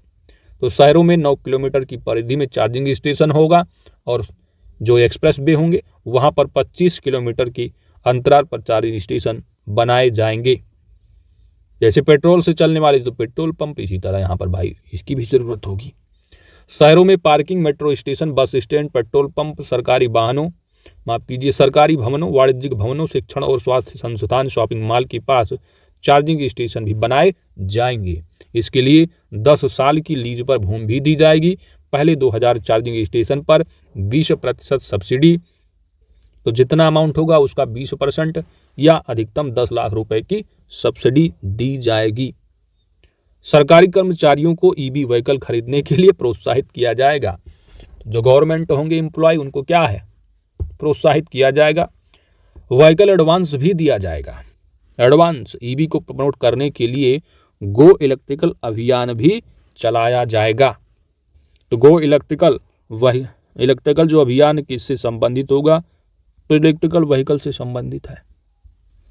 ईवी जो पॉलिसी है इसके दायरे में इलेक्ट्रिक व्हीकल क्या क्या आएंगे, इलेक्ट्रिक व्हीकल होंगे, plug in hybrid electrical vehicle होंगे, ईवी सप्लाई उपकरण आएंगे, स्ट्रांग हाइब्रिड इलेक्ट्रिकल व्हीकल है, बैटरी इलेक्ट्रिकल व्हीकल है, ऑन बोर्ड चार्जर है, vehicle control unit, battery management system आएंगे। नीति के तहत इलेक्ट्रिक व्हीकल्स के साथ बैटरी निर्माण, चार्जर उपकरण निर्माण, चार्जिंग इंफ्रास्ट्रक्चर को विकसित करने के लिए निजी निवेश भी आमंत्रित किए जाएंगे। इस नीति से 5 साल में यानी 2022 से 27 में 50,000 करोड़ रुपए का निवेश आएगा और 10 लाख से अधिक लोगों को प्रत्यक्ष एवं अप्रत्यक्ष रूप से क्या है, रोजगार भी मिलेगा। इलेक्ट्रिक व्हीकल नीति के क्रियान्वयन हेतु औद्योगिक विकास एवं अवस्थापन आयुक्त की अध्यक्षता में एक 12 सदस्यीय एम्पावर्ड कमेटी का गठन भी किया जाएगा। 1 साल तक 2 पहिया इलेक्ट्रिक वाहन खरीदने पर फैक्ट्री कीमत पर 15% जो कि अधिकतम 5,000 रुपये की छूट दी जाएगी। 1 साल तक 2 पहिया इलेक्ट्रिक वाहन खरीदने पर फैक्ट्री कीमत पर, तो फैक्ट्री जो कास्ट होगी उस वाहन की, वहां पर जो है आपको अधिकतम 5,000 रुपये या जितनी कीमत होगी, मान लो कीमत 50,000 है तो उसकी अधिकतम सीमा छूट परसेंटेज में निकालोगे तो 50,000 का 15% कितना, 7,500, तो छूट आपको कितना, अधिकतम 5,000 तक ही मिलेगी। अगला है पहले 2 लाख वाहनों को छूट मिलेगी। बजट में इसके लिए 100 करोड़ रुपए का प्रावधान होगा। 3 पहिया ईवी खरीदने पर 15%, अधिकतम 12,000 रुपया। 2 पहिया खरीद रहे हो तो 15% होगा ही, लेकिन अधिकतम 5,000 रुपये। यहाँ पर अधिकतम 12,000 रुपये की छूट प्रदान की जाएगी। पहले 50,000 वाहनों को छूट होगी, इसके लिए 60 करोड़ रुपए का प्रावधान है। 4 पहिया खरीदने पर 15%, सभी पर 15% है। अधिकतम अमाउंट पहले पर 2 पहिया पर रहा है 5,000, 3 पहिया पर 12,000 और 4 पहिया की बात आएगी तो 1 लाख रुपए की बात हो जाएगी। यहाँ पर पहले 25,000 वाहनों को छूट मिलेगी, उसके बाद 250 करोड़ रुपए का बजट का प्रावधान भी है। इसमें ई बस है, ई बस की खरीद पर 15%, तो सभी की खरीद पर 15% अमाउंट में डिफरेंस है, तो 20 लाख तक का यहाँ पर छूट होगा मैक्सिमम। 400 बसों को छूट देने के लिए 80 करोड़ की बजट का प्रावधान भी किया गया है। चलिए अगला देखते हैं। अब पॉलिसी आपकी खत्म हो गई 22-23 इलेक्ट्रिक व्हीकल वाली। अब आइए बुंदेलखंड एक्सप्रेसवे का उद्घाटन। 16 जुलाई 2022 को प्रधानमंत्री नरेंद्र दामोदर दास मोदी ने जालौन जिले में, कहां पर, जालौन जिले की उरई तहसील के कैथरी गांव में बुंदेलखंड एक्सप्रेसवे का उद्घाटन किया है। बुंदेलखंड एक्सप्रेसवे की कुल जो लंबाई है 296 किलोमीटर है और यह 7 जिलों, तो कहां से उद्घाटन किया है, कब किया है, इंपॉर्टेंट हो जाता है। साथ ही साथ कितनी किलोमीटर की लंबाई है एक्सप्रेसवे की, कितने जिलों से होकर गुजरेगा, इंपॉर्टेंट हो जाता है। तो 296 किलोमीटर है, 7 जिले हैं दोस्त, चित्रकूट, बांदा, महोबा, हमीरपुर, जालौन, औरैया, इटावा से होकर गुजरता है बुंदेलखंड एक्सप्रेसवे। बुंदेलखंड एक्सप्रेसवे की जो आधारशिला है फरवरी 2020 में रखी गई थी। एक्सप्रेसवे का कार्य 28 महीने के भीतर पूर्ण कर लिया गया। यह एक्सप्रेसवे चित्रकूट जिले के गोंडा गांव में, तो गोंडा जिला भी है जानते हो, यह चित्रकूट के अंदर एक गांव है गोंडा, तो चित्रकूट जिले के गोंडा गांव में नेशनल हाईवे 35 से इटावा जिले के कुदरेल गांव तक है, जो अंत में आगरा लखनऊ एक्सप्रेसवे में जाकर जुड़ जाता है। तो 7 जिलों को याद रखो, कितने किलोमीटर है इसको याद रखो, कहाँ से नहीं गुजरेगा, इन जिलों को जरूर याद रखना। अगला तथ्य आपका उत्तर प्रदेश हिंदी संस्थान की पुरस्कार 2021। उत्तर प्रदेश हिंदी संस्थान के वर्ष 2021 की पुरस्कारों की घोषणा 2 अगस्त 2022 को की गई है। इनमें संस्थान का सर्वोच्च पुरस्कार 8 लाख रुपए का, जो कि भारतीय पुरस्कार दिल्ली के साहित्यकार डॉक्टर रमानाथ त्रिपाठी को दिया गया है। वहीं पर संस्थान के 5-5 लाख रुपए वाले पुरस्कार, जिसमें कि हिंदी गौरव सम्मान, महात्मा गांधी साहित्य सम्मान, दीनदयाल उपाध्याय साहित्य सम्मान, सभी 5-5 लाख रुपए वाले पुरस्कार हैं और ये सभी पुरस्कार दीनदयाल उपाध्याय साहित्य सम्मान, लोहिया साहित्य सम्मान, अवंतीबाई, ये सभी जो है आपको दिए हैं। जो आपके एग्जाम में पूछा जाएगा वो भारत भारतीय पुरस्कार 8 लाख रुपया वाला पूछ लिया जाएगा, तो डॉक्टर रमानाथ त्रिपाठी को दिया गया है, जो कि दिल्ली की एक साहित्यकार हैं। प्रमुख जो पुरस्कार इनकी यहाँ पर सूची दी है, तो भारत भारती जो सम्मान है दोस्त, ये डॉक्टर रमानाथ त्रिपाठी को दिया गया है, दिल्ली के हैं, ठीक है। तो वही 8 लाख रुपए और प्रशस्ति पत्र व गंगा की प्रतिमा के साथ। लोहिया साहित्य सम्मान डॉक्टर बुद्धिनाथ मिश्र को देहरादून को दिया गया। महात्मा गांधी, तो याद जो रखना आपको वही रमापति त्रिपाठी वाला भारत भारती पुरस्कार जरूर याद रखना, बाकी भूल जाना कोई नहीं, लेकिन रमापति की जरूर याद रखना। महात्मा गांधी साहित्य सम्मान जो है, तो जो भारत भारती 8 लाख, बाकी सब 5-5 लाख के हैं, ठीक है। डॉक्टर विश्वास किशन पाटिल को दिया गया महाराष्ट्र। पंडित दीनदयाल उपाध्याय साहित्य सम्मान है, डॉक्टर रामशरण गौड़ गौतम बुद्ध नगर के हैं। अवंतीबाई साहित्य सम्मान डॉक्टर ओम प्रकाश मिश्र लखनऊ को मिला है। हिंदी गौरव सम्मान किसको दिया गया है, तो डॉक्टर गिरिराज शरण अग्रवाल हरियाणा को। राजर्षि पुरुषोत्तम दास टंडन साहित्य सम्मान दक्षिण भारत की हिंदी प्रचार सभा मद्रास चेन्नई को मिला है। अटल बिहारी वाजपेयी साहित्य सम्मान किसे दिया गया है, तो हृदय नारायण दीक्षित उत्तर प्रदेश को। तो अटल बिहारी जी इंपॉर्टेंट थोड़ा हो जाते हैं, याद रखिएगा। उपयुक्त तो पुरस्कार वही 5-5 लाख रुपया प्रशस्ति गंगा प्रशस्ति पत्र और गंगा की प्रतिमा के साथ मिला है। लोकभूषण सम्मान जिसकी अमाउंट 2.5 लाख रुपए की है, डॉक्टर महेंद्र बनावत राजस्थान। कला भूषण में ना सब में 2.5 लाख है। कला भूषण देखोगे तो सुधांशु चतुर्वेदी है। विज्ञान भूषण का विजय चितौरी है। पत्रकारिता भूषण में देखेंगे तो बलबीर पुंज है। प्रवासी भारतीय हिंदी भूषण सम्मान डॉक्टर नलिनी बलबीर है। बाल साहित्य भारतीय सम्मान में तो बाल साहित्य का इंपॉर्टेंट हो जाता है, तो बाल साहित्य भारतीय सम्मान पुरस्कार जो कि 2.5 लाख रुपए का फकीर चंद शुक्ला पंजाब को और दिनेश पाठक शशि मथुरा को मिला है। मधुलिमाई साहित्य सम्मान है, डॉक्टर विक्रम सिंह आगरा को दिया गया है। विधि भूषण सम्मान सुधावस्थी प्रयागराज। पंडित श्री नारायण चतुर्वेदी साहित्य सम्मान अश्विनी कुमार दुबे एमपी को। हिंदी विदेश प्रसार सम्मान जो है 2.5 लाख रुपए वाला कल्पना लालजी मॉरिशस को दिया गया है। तो आउट ऑफ इंडिया आपको नजर आ रहे होंगे, तो इंपॉर्टेंट हो जाता है। हिंदी विदेश की बात की गई है, ठीक है। बाकी भारत भारती जरूर याद रखिएगा दोस्त। मदन मोहन मालवीय भी हैं, तो यहाँ 1 लाख अमाउंट है। योगेश प्रताप सिंह लखनऊ डॉक्टर प्रत्युष देव को दिया गया। तो सबसे इंपॉर्टेंट भारत भारती अक्सर एग्जाम में पूछा जाता है, याद रखिएगा। तो एनसीआर की तर्ज पर उत्तर प्रदेश में एससीआर का गठन किया जाएगा। एससीआर राष्ट्रीय राजधानी क्षेत्र की तर्ज पर उत्तर प्रदेश में राज्य राजधानी क्षेत्र। तो एनसीआर की तर्ज पर क्या होगा, एससीआर स्टेट कैपिटल रीजन। सरकार का यह कदम आम आदमी को ईज ऑफ लिविंग के सभी मानकों पर विश्व स्तरीय सुविधाओं का एहसास कराने वाला सिद्ध होगा। देश में पहली बार किसी राज्य में गठित होने जा रही इस विशिष्ट राजधानी क्षेत्र का लक्ष्य राजधानी लखनऊ पर बढ़ती जनसंख्या से इंफ्रास्ट्रक्चर पर दबाव, अनियोजित विकास क्षेत्र विशेष का ही विकास जैसी चुनौतियों से निपटना है। मुख्यमंत्री के निर्देश पर आवास विभाग ने इसके लिए कार्य योजना तैयार करने की दिशा में काम शुरू कर दिया है। एससीआर से जहां तेजी से आर्थिक विकास होगा, वहीं नए उद्योग और कारोबार शुरू होने से लाखों को रोजगार मिलेगा। बेहतर सुविधाओं से निवेशक लखनऊ की ओर आकर्षित होते हैं। रोजगार के अवसर भी यहाँ अधिक हैं, इसलिए बड़ी संख्या में यहाँ अन्य जिलों के लोग रहना चाहते हैं।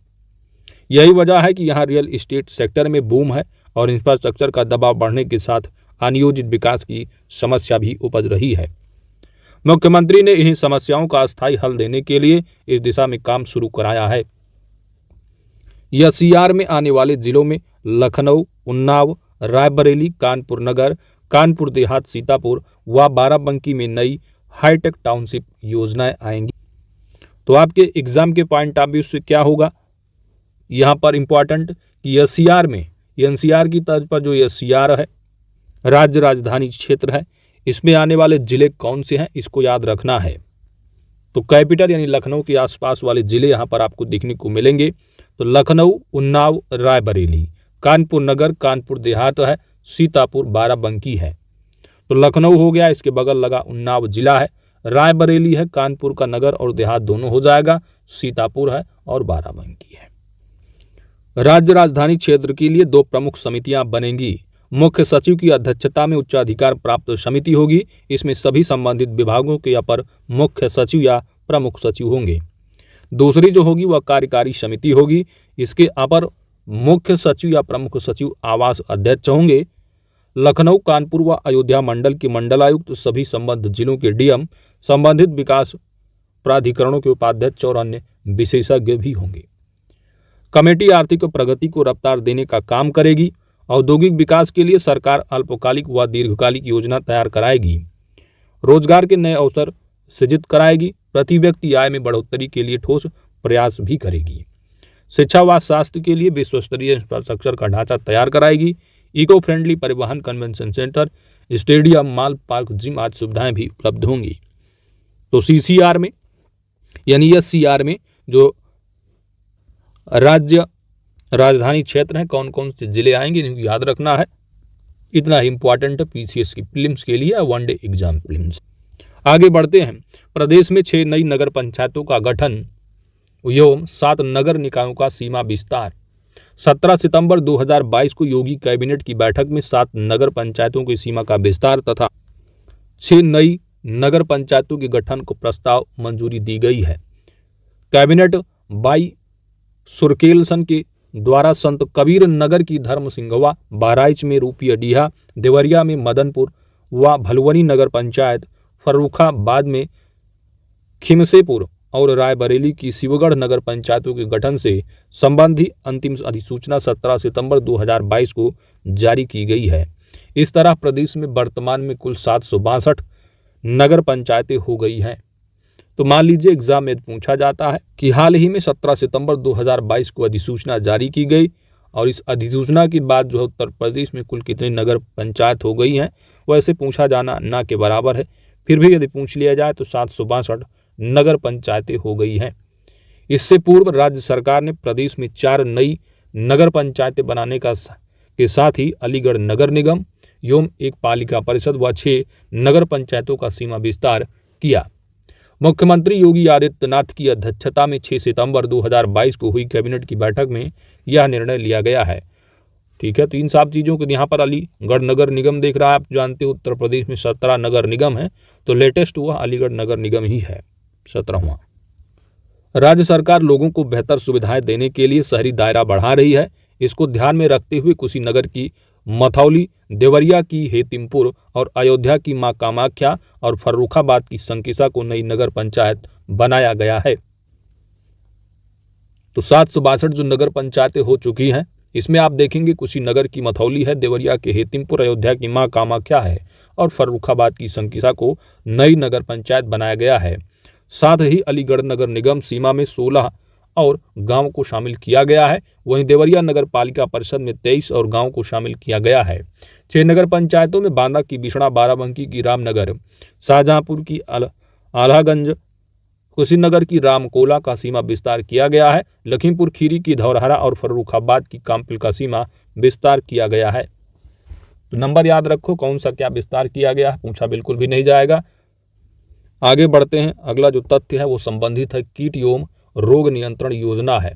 तो 6 सितंबर 2022 को योगी ने कैबिनेट की बैठक में विभिन्न पारिस्थितिकीय संसाधनों के द्वारा खेत में खड़ी फसल, तैयार उपज की सुरक्षित भंडार के लिए कीट एवं रोग नियंत्रण योजना की शुरुआत की गई है। तो कीट एवं रोग नियंत्रण योजना को मंजूरी 6 सितंबर 2022 को मिल चुकी है। इस योजना में सरकार अगले 5 वर्षों के लिए 192 करोड़ 57,75,000 रुपये खर्च करेगी। किसानों को रासायनिक एवं जैविक कीट रसायन का रक्षा इकाई से अनुदान पर दिया जाएगा। वहीं फसलों को सुरक्षित रखने के लिए बखारी पर 50% अनुदान देने का प्रस्ताव भी किया गया है।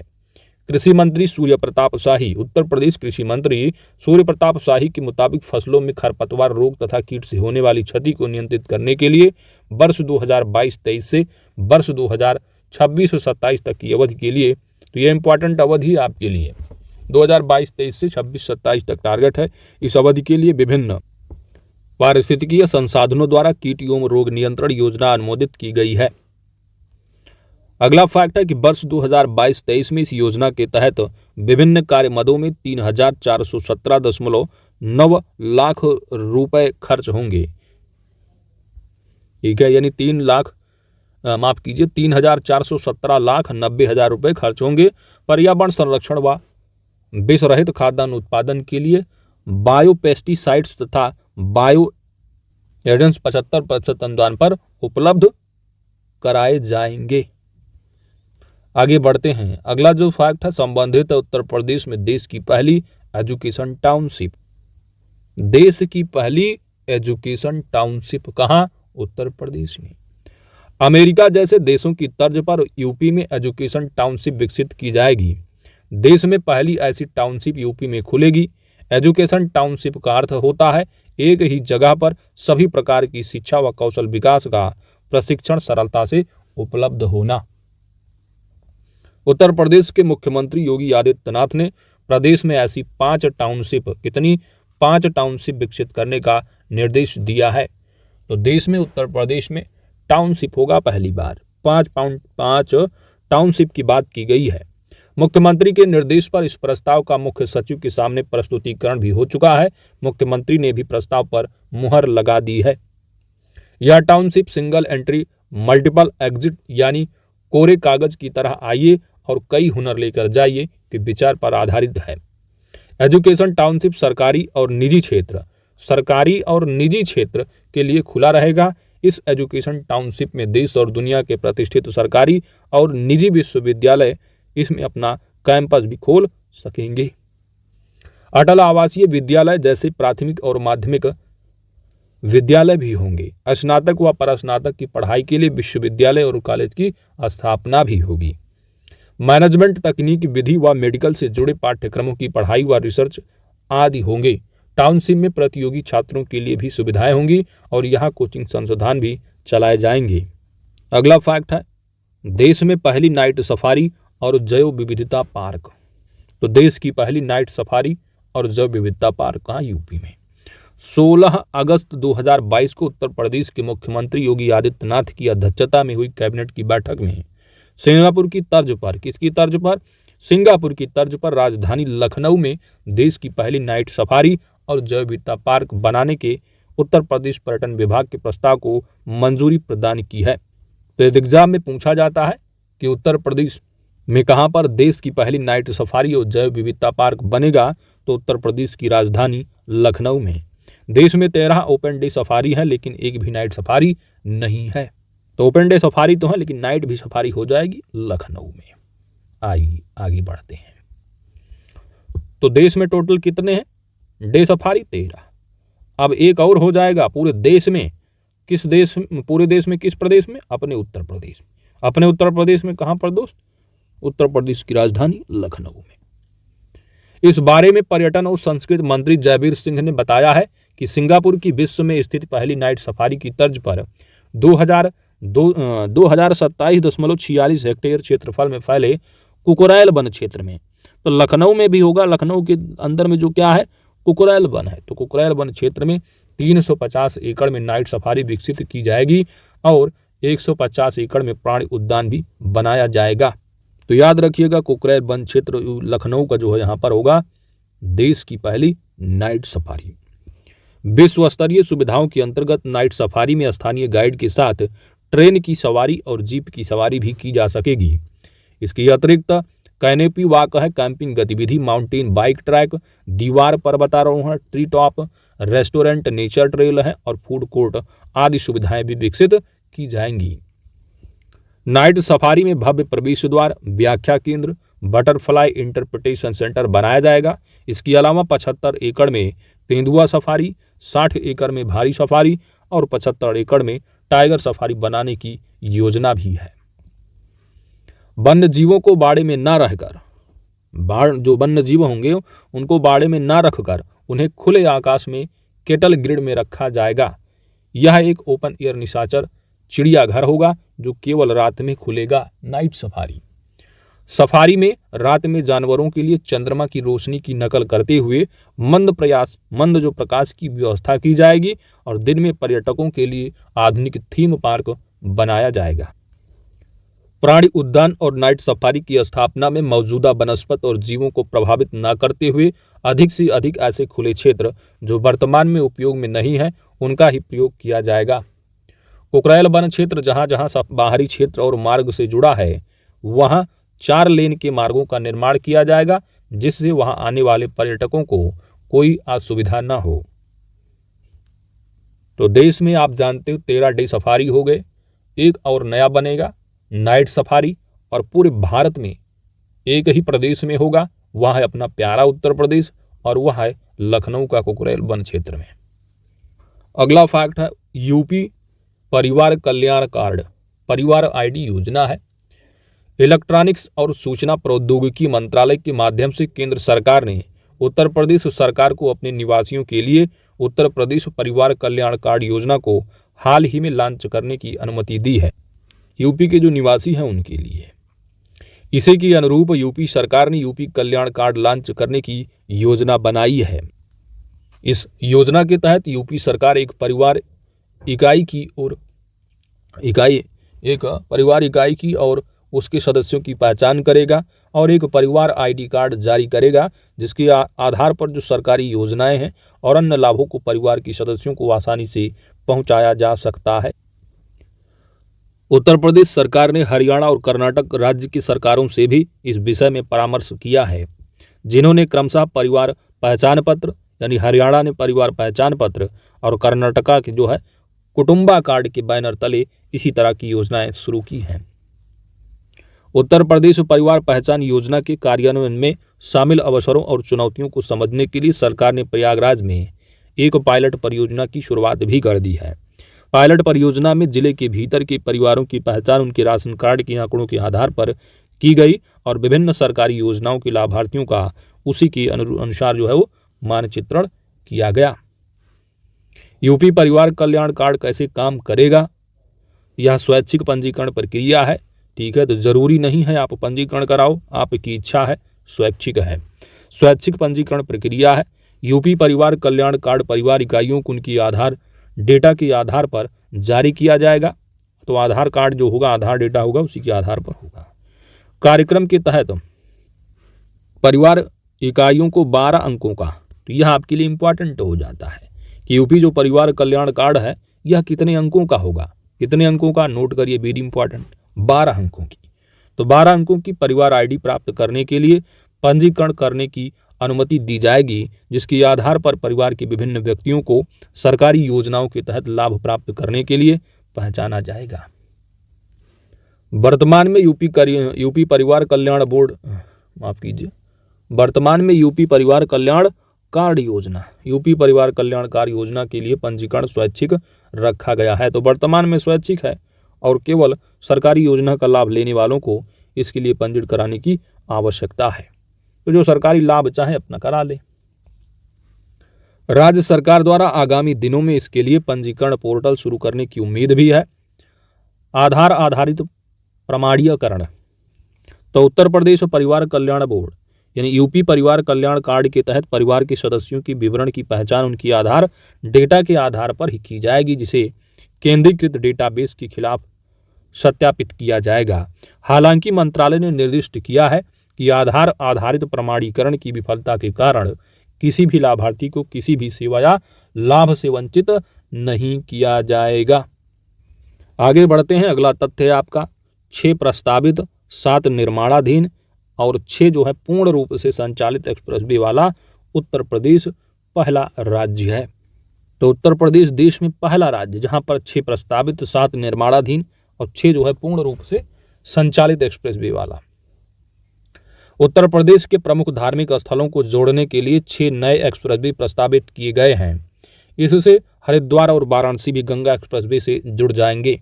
गंगा एक्सप्रेसवे परियोजना की द्वितीय चरण में मेरठ से हरिद्वार और प्रयागराज से वाराणसी तक ग्रीनफील्ड एक्सप्रेसवे का प्रस्ताव है। ग्रीनफील्ड एक्सप्रेसवे, इस एक्सप्रेसवे से शाहजहांपुर बरेली होते हुए रामपुर रुद्रपुर उत्तराखंड यूपी का रामपुर, तो रामपुर रुद्रपुर तक एक एक्सप्रेसवे का निर्माण कराए जाने का प्रस्ताव है। इसी तरह से यदि चित्रकूट धाम को प्रयागराज होते हुए गंगा एक्सप्रेसवे से जोड़ दिया जाता है तो उत्तर पश्चिम पश्चिमी उत्तर व पूर्वी उत्तर प्रदेश और बुंदेलखंड से आने वाला ट्रैफिक सुगम हो जाएगा। ठीक इसी तरह झांसी लिंक एक्सप्रेसवे जो कि बुंदेलखंड एक्सप्रेसवे से है और विंध्याचल एक्सप्रेसवे जो कि चित्रकूट से मिर्जापुर है, इसकी भी योजना तैयार की गई है। यूपी में पहले से ही 6 एक्सप्रेसवे हैं जिन पर सुचारू रूप से ट्रैफिक संचालित हो रहा है। वहीं 7 एक्सप्रेसवे अभी क्या है, निर्माण कार्य चल रहा है, निर्माणाधीन है, कार्य प्रगति पर है। अब 6 नए प्रस्तावित एक्सप्रेसवे से यूपी में कुल 19 एक्सप्रेसवे हो जाएंगे। तो 6 बन चुके हैं, 6 बनेंगे, नए प्रस्तावित हैं और 7 जो है निर्माणाधीन है, तो टोटल 19। तो 19 एक्सप्रेसवे हो जाएंगे और यूपी देश में सर्वाधिक एक्सप्रेसवे वाला देश का पहला राज्य बन जाएगा। अब आइए जरा एक एक करके आप यहां पर देख लो एक्सप्रेसवे और किलोमीटर। तो 6 एक्सप्रेसवे, यमुना एक्सप्रेसवे है 165 किलोमीटर है। Noida greater Noida expressway 25 kilometre का। आगरा लखनऊ 302 है। दिल्ली मेरठ की बात करो 96। पूर्वांचल एक्सप्रेसवे 341 है। बुंदेलखंड एक्सप्रेसवे 296 किलोमीटर का है। तो कुल संचालित 6 हो गए और 6 का किलोमीटर बनाओगे तो ये कुल संचालित बन जाएंगे टोटल 1225 किलोमीटर। उसके बाद निर्माणाधीन जो कि 7 निर्माणाधीन है, कौन कौन से हैं, तो Gorakhpur link expressway 91 kilometre, Ganga expressway 594 kilometre, Lucknow Kanpur expressway 63 kilometre, Ghaziabad Kanpur expressway 380 kilometre, Gorakhpur Siliguri expressway 519 kilometre, Delhi Saharanpur Dehradun 210 kilometre है, गाजीपुर बलिया मांझी घाट 117 किलोमीटर का है। तो टोटल जो निर्माणाधीन एक्सप्रेसवे हो जाएगी इसकी टोटल लंबाई 1974 किलोमीटर की हो जाएगी। बाकी 6 नए प्रस्तावित हैं। आइए अब आगे बढ़ते हैं।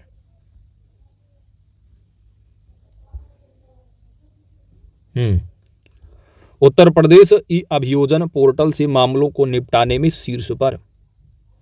तो ई अभियोजन पोर्टल से मामलों को निपटाने में शीर्ष पर पूरे भारत में कौन सा राज्य है, वो है उत्तर प्रदेश।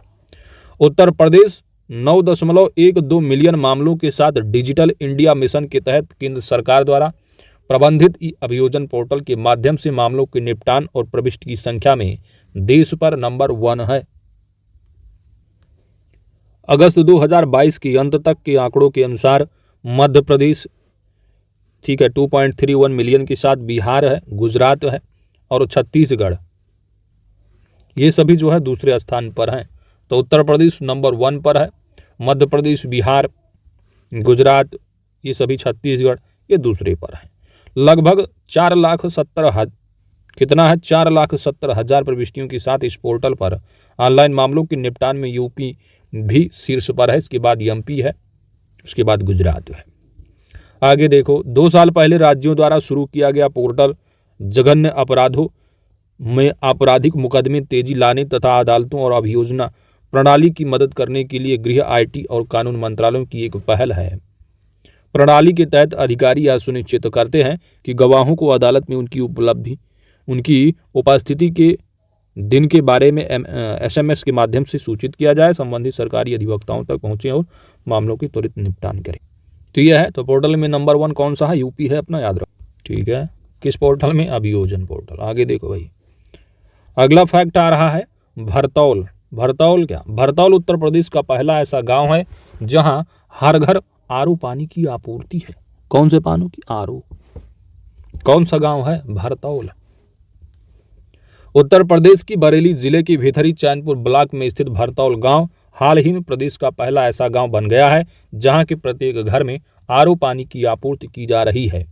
केंद्र सरकार के पंडित दीनदयाल उपाध्याय पंचायत सशक्तिकरण और 12-12 लाख रुपए की पुरस्कार राशि के साथ मुख्यमंत्री पंचायत प्रोत्साहन पुरस्कार जैसे पुरस्कार जीतने के बाद भरतौल गांव के निधि के साथ 20 आरओ वाटर प्यूरिफायर से लैस किया जा रहा है। तो आरओ पानी की आपूर्ति वाला कौन सा गांव है, प्रदेश का भरतौल गांव, बरेली डिस्ट्रिक्ट। आगे बढ़ते हैं। अगला है Fatehgarh central jail.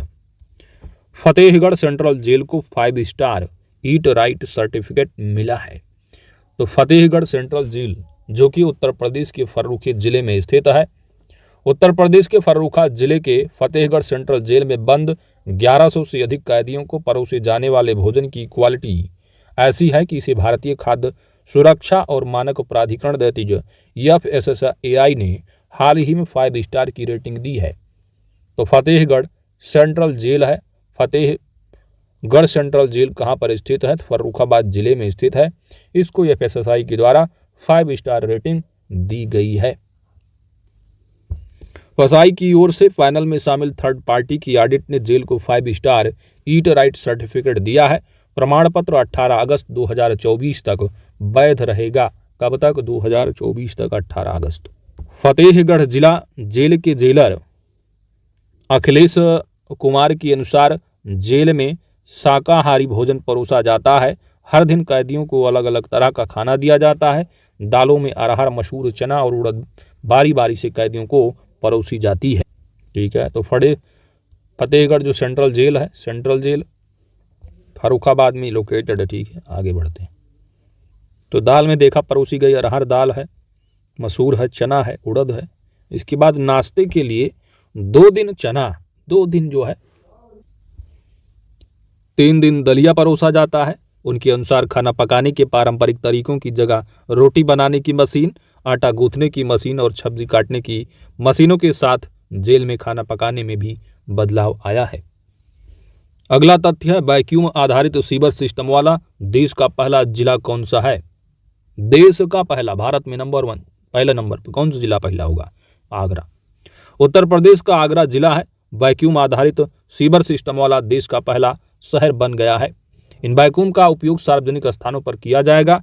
Agra smart city के अधिकारियों ने मीडिया को बताया है कि नगर निगम ने ताजमहल के पास ऐसे 240 घरों को वैक्यूम आधारित सीवर से जोड़ा है जहां पारंपरिक सीवर सिस्टम का प्रयोग नहीं किया जा सकता है।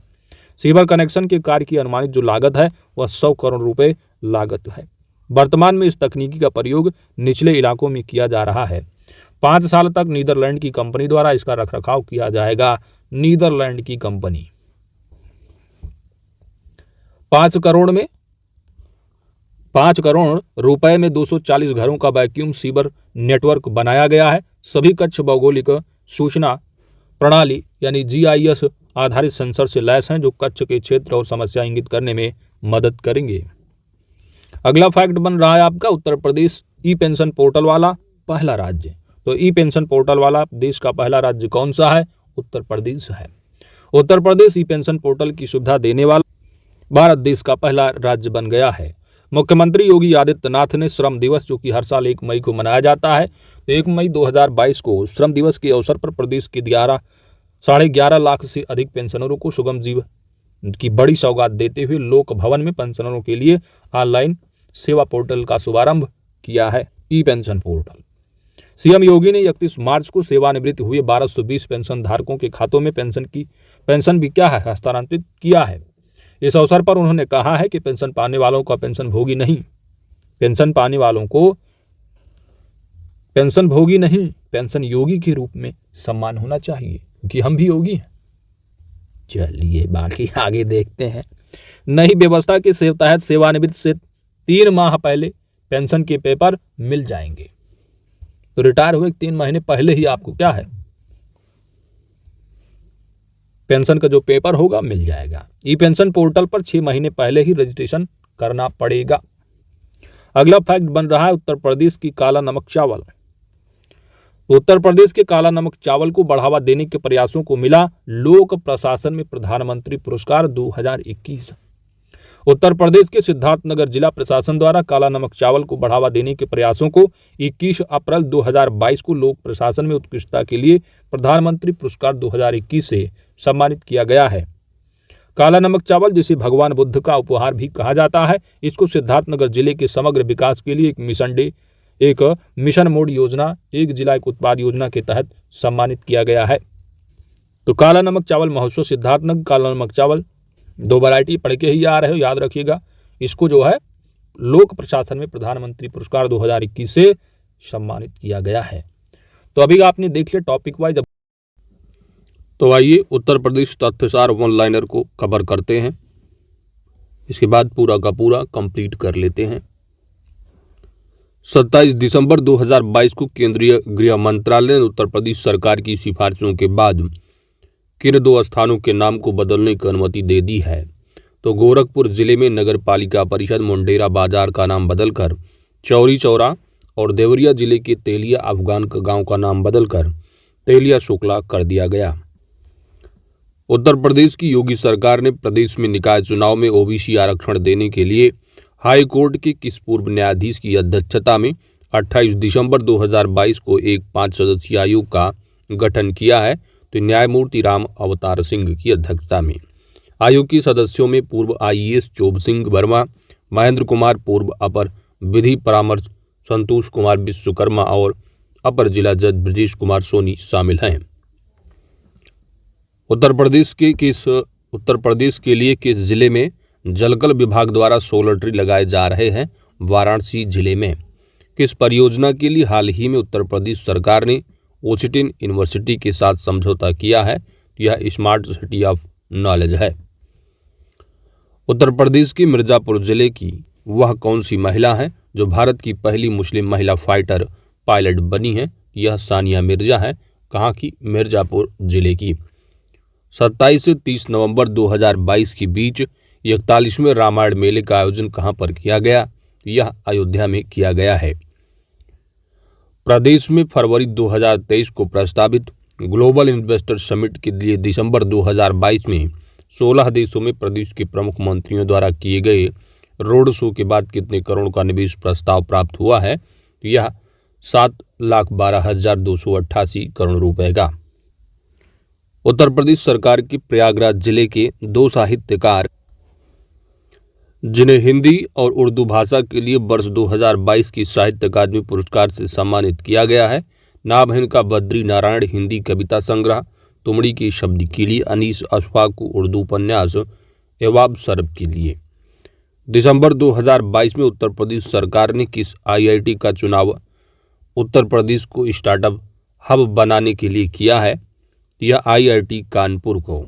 उत्तर प्रदेश के किस जिले में स्थित नैमिषारण्य क्षेत्र के समग्र विकास हेतु राज्य सरकार ने हाल ही में नैमिषारण्य धाम तीर्थ विकास परिषद के गठन की घोषणा की है?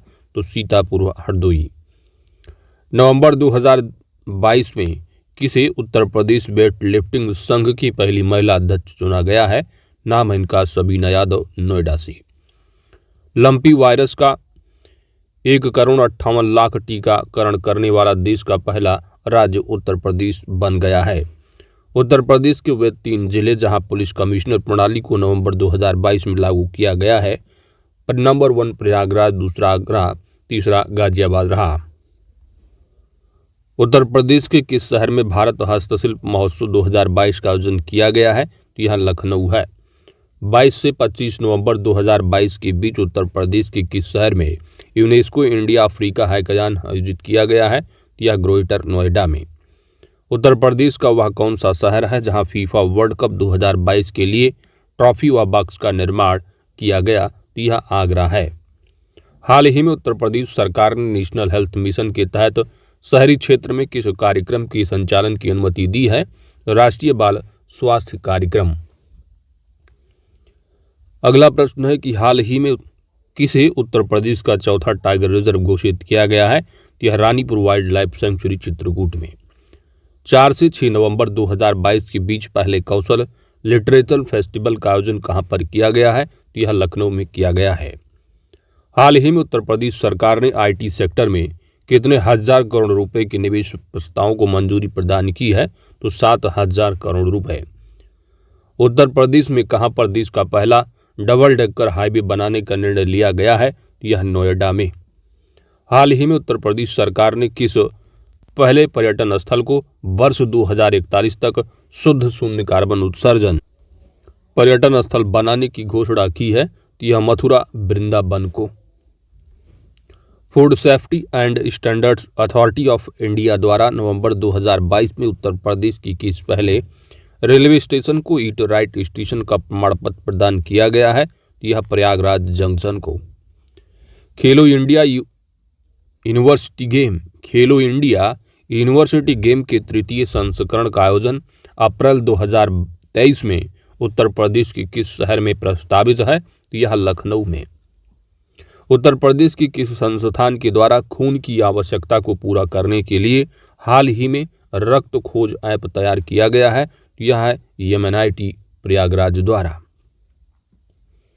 हाल ही में उत्तर प्रदेश के किस जिले में हजारों वर्ष पुराने ऐतिहासिक शैलचित्र के अवशेष मिले हैं? तो यह चित्रकूट के भंवरी पहाड़ी में। हाल ही में उत्तर प्रदेश सरकार ने किस वन्यजीव अभ्यारण्य में घड़ियाल कंजर्वेशन व रिसर्च सेंटर स्थापित करने का निर्णय लिया है? यह कतर्निया घाट वन्यजीव अभ्यारण्य में। उत्तर प्रदेश के गोरखपुर की वह पर्वतारोही जिन्होंने हाल ही में मनाली स्थित माउंट फ्रेंडशिप की चोटी साइकिल से पता करने वाली पर्वतारोही बनी है, नाम है इनका उमा सिंह। गुरु नानक की 553वीं जयंती के अवसर पर 8 नवंबर 2022 को विश्व के पहले साहिबजादा पार्क का शिलान्यास उत्तर प्रदेश के किस शहर में किया गया है? लखनऊ में किया गया है। हाल ही में उत्तर प्रदेश के मुख्यमंत्री योगी आदित्यनाथ ने ग्रेटर नोएडा में किस नाम से उत्तर भारत के पहले हाइपर स्किल डेटा सेंटर का उद्घाटन किया है? इसका नाम है योटा D1। उत्तर प्रदेश के किस शहर में GI महोत्सव 2022 आयोजित किया गया है? यह वाराणसी में। उत्तर प्रदेश का वह कौन सा शहर है जहां हाल ही में इंडियन रोड कांग्रेस का आयोजन किया गया है? लखनऊ में। 27 अक्टूबर 2022 को एशिया की पहली पैथोजन रिडक्शन मशीन का शुभारंभ किया गया है। यह लखनऊ में किया गया है। 15 से 17 अक्टूबर 2022 के बीच डाक टिकट प्रदर्शनी यूफिलेक्स 2022 का आयोजन उत्तर प्रदेश में लखनऊ में किया गया है। 11 से 12 नवंबर 2022 को गंगा केंद्रीय बंदरगाह जहाजरानी और जलमार्ग मंत्रालय के भारतीय जलमार्ग प्राधिकरण की ओर से कहां पर PM गति शक्ति मल्टी मॉडल का जलमार्ग शिखर सम्मेलन को आयोजित किया गया है? यह वाराणसी में आयोजित किया गया है। नवंबर 2022 में उत्तर प्रदेश स्थित किस संस्थान द्वारा आविष्कार 2022 महोत्सव का आयोजन किया गया है? यह MNIT प्रयागराज। उत्तर प्रदेश स्थित वह सेंचुरी जिसका हाल ही में नया नक्शा जारी किया गया है, तो यह हस्तिनापुर सेंचुरी है। उत्तर प्रदेश के किस जिले से असम से डिब्रूगढ़ तक दुनिया की सबसे लंबी रिवर क्रूज यात्रा करने का प्रस्ताव है? यह वाराणसी है। उत्तर प्रदेश को स्वास्थ्य सुविधा रजिस्टर में कई स्वास्थ्य सुविधाओं को जोड़ने के लिए अक्टूबर 2022 में किस पुरस्कार से सम्मानित किया गया है? तो आयुष्मान उत्कृष्टता पुरस्कार 2022। जल जीवन मिशन में योगी सरकार के प्रयासों से उत्तर प्रदेश देश में शीर्ष स्थान पर है। जल जीवन मिशन में उत्तर प्रदेश शीर्ष स्थान पर है। देश में नल कनेक्शन देने के मामले में 6,89,990 अंक पाकर कौन सा जिला देश में शीर्ष पर है? तो उत्तर प्रदेश का शाहजहांपुर जिला है। उत्तर प्रदेश में स्थित किस संस्थान द्वारा फसलों को बीमारियों से बचाने के लिए बायोडिग्रेडेबल नैनो पार्टिकल विकसित किया गया है? या BHU वाराणसी द्वारा। हाल ही में किस देश के दूतावास द्वारा उत्तर प्रदेश के गाजियाबाद में मासिक धर्म स्वास्थ्य के लिए प्रोजेक्ट सारस, तो प्रोजेक्ट सारस का संबंध मासिक धर्म स्वास्थ्य से है, इसको शुरू किया गया है।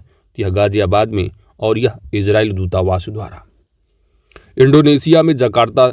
इंडोनेशिया की जकार्ता में नवंबर 2022 में आयोजित गुणवत्ता नियंत्रण परिधि 47वां अंतर्राष्ट्रीय सम्मेलन में भारत की किस NTPC की QC टीम को स्वर्ण पदक से सम्मानित किया गया है? यह ऊंचाहार उत्तर प्रदेश। अगला प्रश्न है कि उत्तर प्रदेश के किस जिले में हाल ही में राष्ट्रीय महिला तीरंदाजी प्रतियोगिता का आयोजन किया गया है? यह मथुरा में। दिसंबर 2022 में PM श्री विद्यालय योजना के तहत उत्तर प्रदेश के कुल कितने स्कूलों को चुना गया है? 1780 स्कूलों को चुना गया है। हाल ही में स्ट्रक्चरल ऑडिट नीति जारी करने वाला पहला राज्य कौन बना है? उत्तर प्रदेश का यह है, यानी भारत का कौन सा राज्य है स्ट्रक्चरल ऑडिट नीति जारी करने वाला? तो पहला राज्य है उत्तर प्रदेश। उत्तर प्रदेश सरकार ने 5 दिसंबर 2022 को कुल कितने करोड़ रुपए का अनुपूरक बजट पेश किया है? तो 33,770 करोड़ रुपए का। नवंबर 2022 में उत्तर प्रदेश स्थित किस संस्थान के द्वारा देश की पहली ड्राइवर रहित स्वचालित कार का सफल परीक्षण किया गया है? यह है MNIT प्रयागराज। उत्तर प्रदेश परिवहन विभाग में पहली महिला ड्राइवर के रूप में हाल ही में किसे नियुक्त किया गया है? नाम है इनका प्रियंका शर्मा। प्रधानमंत्री के मिशन अमृत सरोवर के तहत 8,462 अमृत सरोवर झीलों के निर्माण के मामले में कौन सा राज्य देश का पहला राज्य बनकर उभरा है? यह उत्तर प्रदेश है। मुख्यमंत्री योगी आदित्यनाथ की अध्यक्षता में 6 सितंबर 2022 को हुई कैबिनेट की बैठक में 4 नई नगर पंचायतों के गठन की घोषणा के बाद पुनः 17 सितंबर 2022 को 6 और नई नगर पंचायतों के गठन के बाद प्रदेश में अब नए नगर निकायों की संख्या कुल कितनी हो गई है? तो उत्तर प्रदेश में टोटल नगर निकायों की संख्या 762 हो गई है। फ्री राशन योजना के बाद उत्तर प्रदेश की योगी सरकार ने अगस्त 2022 में किस अन्य योजना को बंद करने की घोषणा की है? तो इसका नाम है व्यक्तिगत शादी अनुदान योजना। 192 करोड़ रुपए से अधिक राशि वाली वह कौन सी योजना है जिसे 6 सितंबर 2022 को कैबिनेट की बैठक में मुख्यमंत्री योगी ने मंजूरी प्रदान की है? यह योजना है कीट एवं रोग नियंत्रण योजना। 6 सितंबर 2022 को उत्तर प्रदेश के मुख्यमंत्री योगी आदित्यनाथ ने हाल ही में प्रदेश में कहां पर सिंगापुर की तर्ज पर देश का पहला नाइट सफारी और जैव विविधता पार्क खोलने की घोषणा की है? यह लखनऊ में। अमेरिका की तर्ज पर देश की पहली एजुकेशन टाउनशिप कहां पर बनाने की घोषणा की गई है? यह उत्तर प्रदेश में की गई है। हाल ही में संपन्न Uttar Pradesh central zone taekwondo championship में किस शहर ने सर्वाधिक 20 स्वर्ण पदक जीतने के साथ ओवरऑल चैंपियनशिप ट्रॉफी जीती है? यह लखनऊ ने जीती है। 25 अगस्त 2022 को भारत सरकार के शिक्षा मंत्रालय ने राष्ट्रीय शिक्षक पुरस्कार 2022 की घोषणा की है। पुरस्कार हेतु चुने गए देश भर से 46 शिक्षकों में उत्तर प्रदेश के कितने शिक्षक का जो है नाम शामिल है? तो 46 में से इसमें नाम है इनका खुर्शीद अहमद जो है इसमें शामिल है 46 में। देवरिया में ये कंपोजिट स्कूल साहवा में शिक्षक खुर्शीद अहमद को यह पुरस्कार जो है विज्ञान शिक्षा में नवाचार के लिए दिया गया है। हाल ही में राज्य सरकार ने किस शहर को सोलर सिटी के रूप में विकसित करने का निर्णय लिया है? तो अयोध्या शहर को सोलर सिटी के रूप में विकसित करने का निर्णय उत्तर प्रदेश राज्य सरकार के द्वारा लिया गया है। Centre for monitoring Indian economy की हाल ही में जारी रिपोर्ट के अनुसार अगस्त 2022 में जहां राष्ट्रीय स्तर पर बेरोजगारी दर 8.3% है, वहीं उत्तर प्रदेश की बेरोजगारी दर कितनी रही है? तो 3.9% रही है, जो कि नेशनल एवरेज से कम रही है। तो 8.3 इंडिया की, उत्तर प्रदेश की 3.9% रही है। उत्तर प्रदेश के बरेली जिले में स्थित वह कौन सा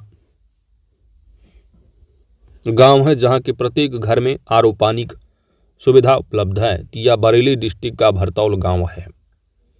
अगला प्रश्न है कि सितंबर 2022 में प्रदेश के किस सेंट्रल जेल में कैदियों को दिए जाने वाले भोजन की क्वालिटी को भारतीय खाद्य सुरक्षा और मानक प्राधिकरण ने 5 स्टार की रेटिंग दी है?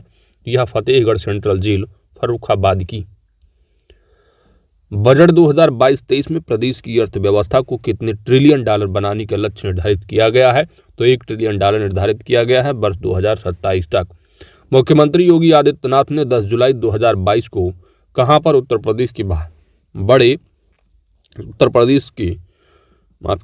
भारत का जो है सबसे बड़ा लुलु हो माल है, यह उद्घाटन जो किया गया है कि लखनऊ में, ठीक है। इसके पहले केरल में रहा है, तो उससे भी बड़ा हो गया उत्तर भारत का ये लुलु जो है लखनऊ में खुला है, ठीक है। तो योगी जी गए थे उद्घाटन में। आगे देखो, उत्तर प्रदेश सरकार ने किसके सहयोग से आगामी 4 वर्षों में हर जिले में एक मॉडल कंपोजिट स्कूल खोलने का निर्णय लिया गया है? तो नाबार्ड की सहयोग से। इंपॉर्टेंट, किसके सहयोग से? नाबार्ड की। पूर्व राष्ट्रपति रामनाथ कोविंद ने 5 जून 2022 को उत्तर प्रदेश के किस स्थान पर संत कबीर अकादमी और अनुसंधान केंद्र का उद्घाटन किया है? यह मगहर में। मई 2022 में खेली गई 12वीं हॉकी इंडिया जूनियर पुरुष राष्ट्रीय चैंपियनशिप उत्तर प्रदेश का स्थान कौन सा रहा है? तो हॉकी इंडिया जूनियर पुरुष राष्ट्रीय चैंपियनशिप में उत्तर प्रदेश का स्थान पहला रहा है। उत्तर प्रदेश के जेवर में निर्माणाधीन नोएडा अंतर्राष्ट्रीय हवाई अड्डे के निर्माण हेतु जून 2022 में किस कंपनी को ठेका मिला है? यह टाटा प्रोजेक्ट्स को। उत्तर प्रदेश के किस स्थान पर देश के पहले ग्रीन हाइड्रोजन प्रोजेक्ट को शुरू करने का निर्णय लिया गया है? यह मथुरा में लिया गया है। अगला प्रश्न है कि उत्तर प्रदेश का वह राज्य मंत्री जिन्हें जुलाई 2022 में यूपी अनुसूचित जाति व अनुसूचित जनजाति आयोग के अध्यक्ष का पद प्रभार जो है वो बनाया गया है? यह असीम अरुण को, ठीक है। तो ये वही है IPS जिन्होंने इस्तीफा दिया था। ठीक है, क्या बने थे? MLA। तो कौन हो गई? अनुसूचित जाति एवं जनजाति के क्या आयोग के अध्यक्ष का प्रभार लिया हुआ है। अगला देखते हैं, उत्तर प्रदेश के किस स्थान से खुदाई के दौरान जून 2022 में ही 3800 वर्ष पुराने तांबे के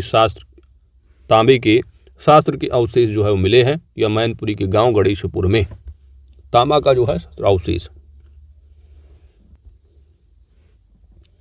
अगला प्रश्न है दोस्त कि 4 से 7 जुलाई 2022 के बीच उत्तर प्रदेश में किस महोत्सव का आयोजन किया गया है? तो नाम है आम महोत्सव।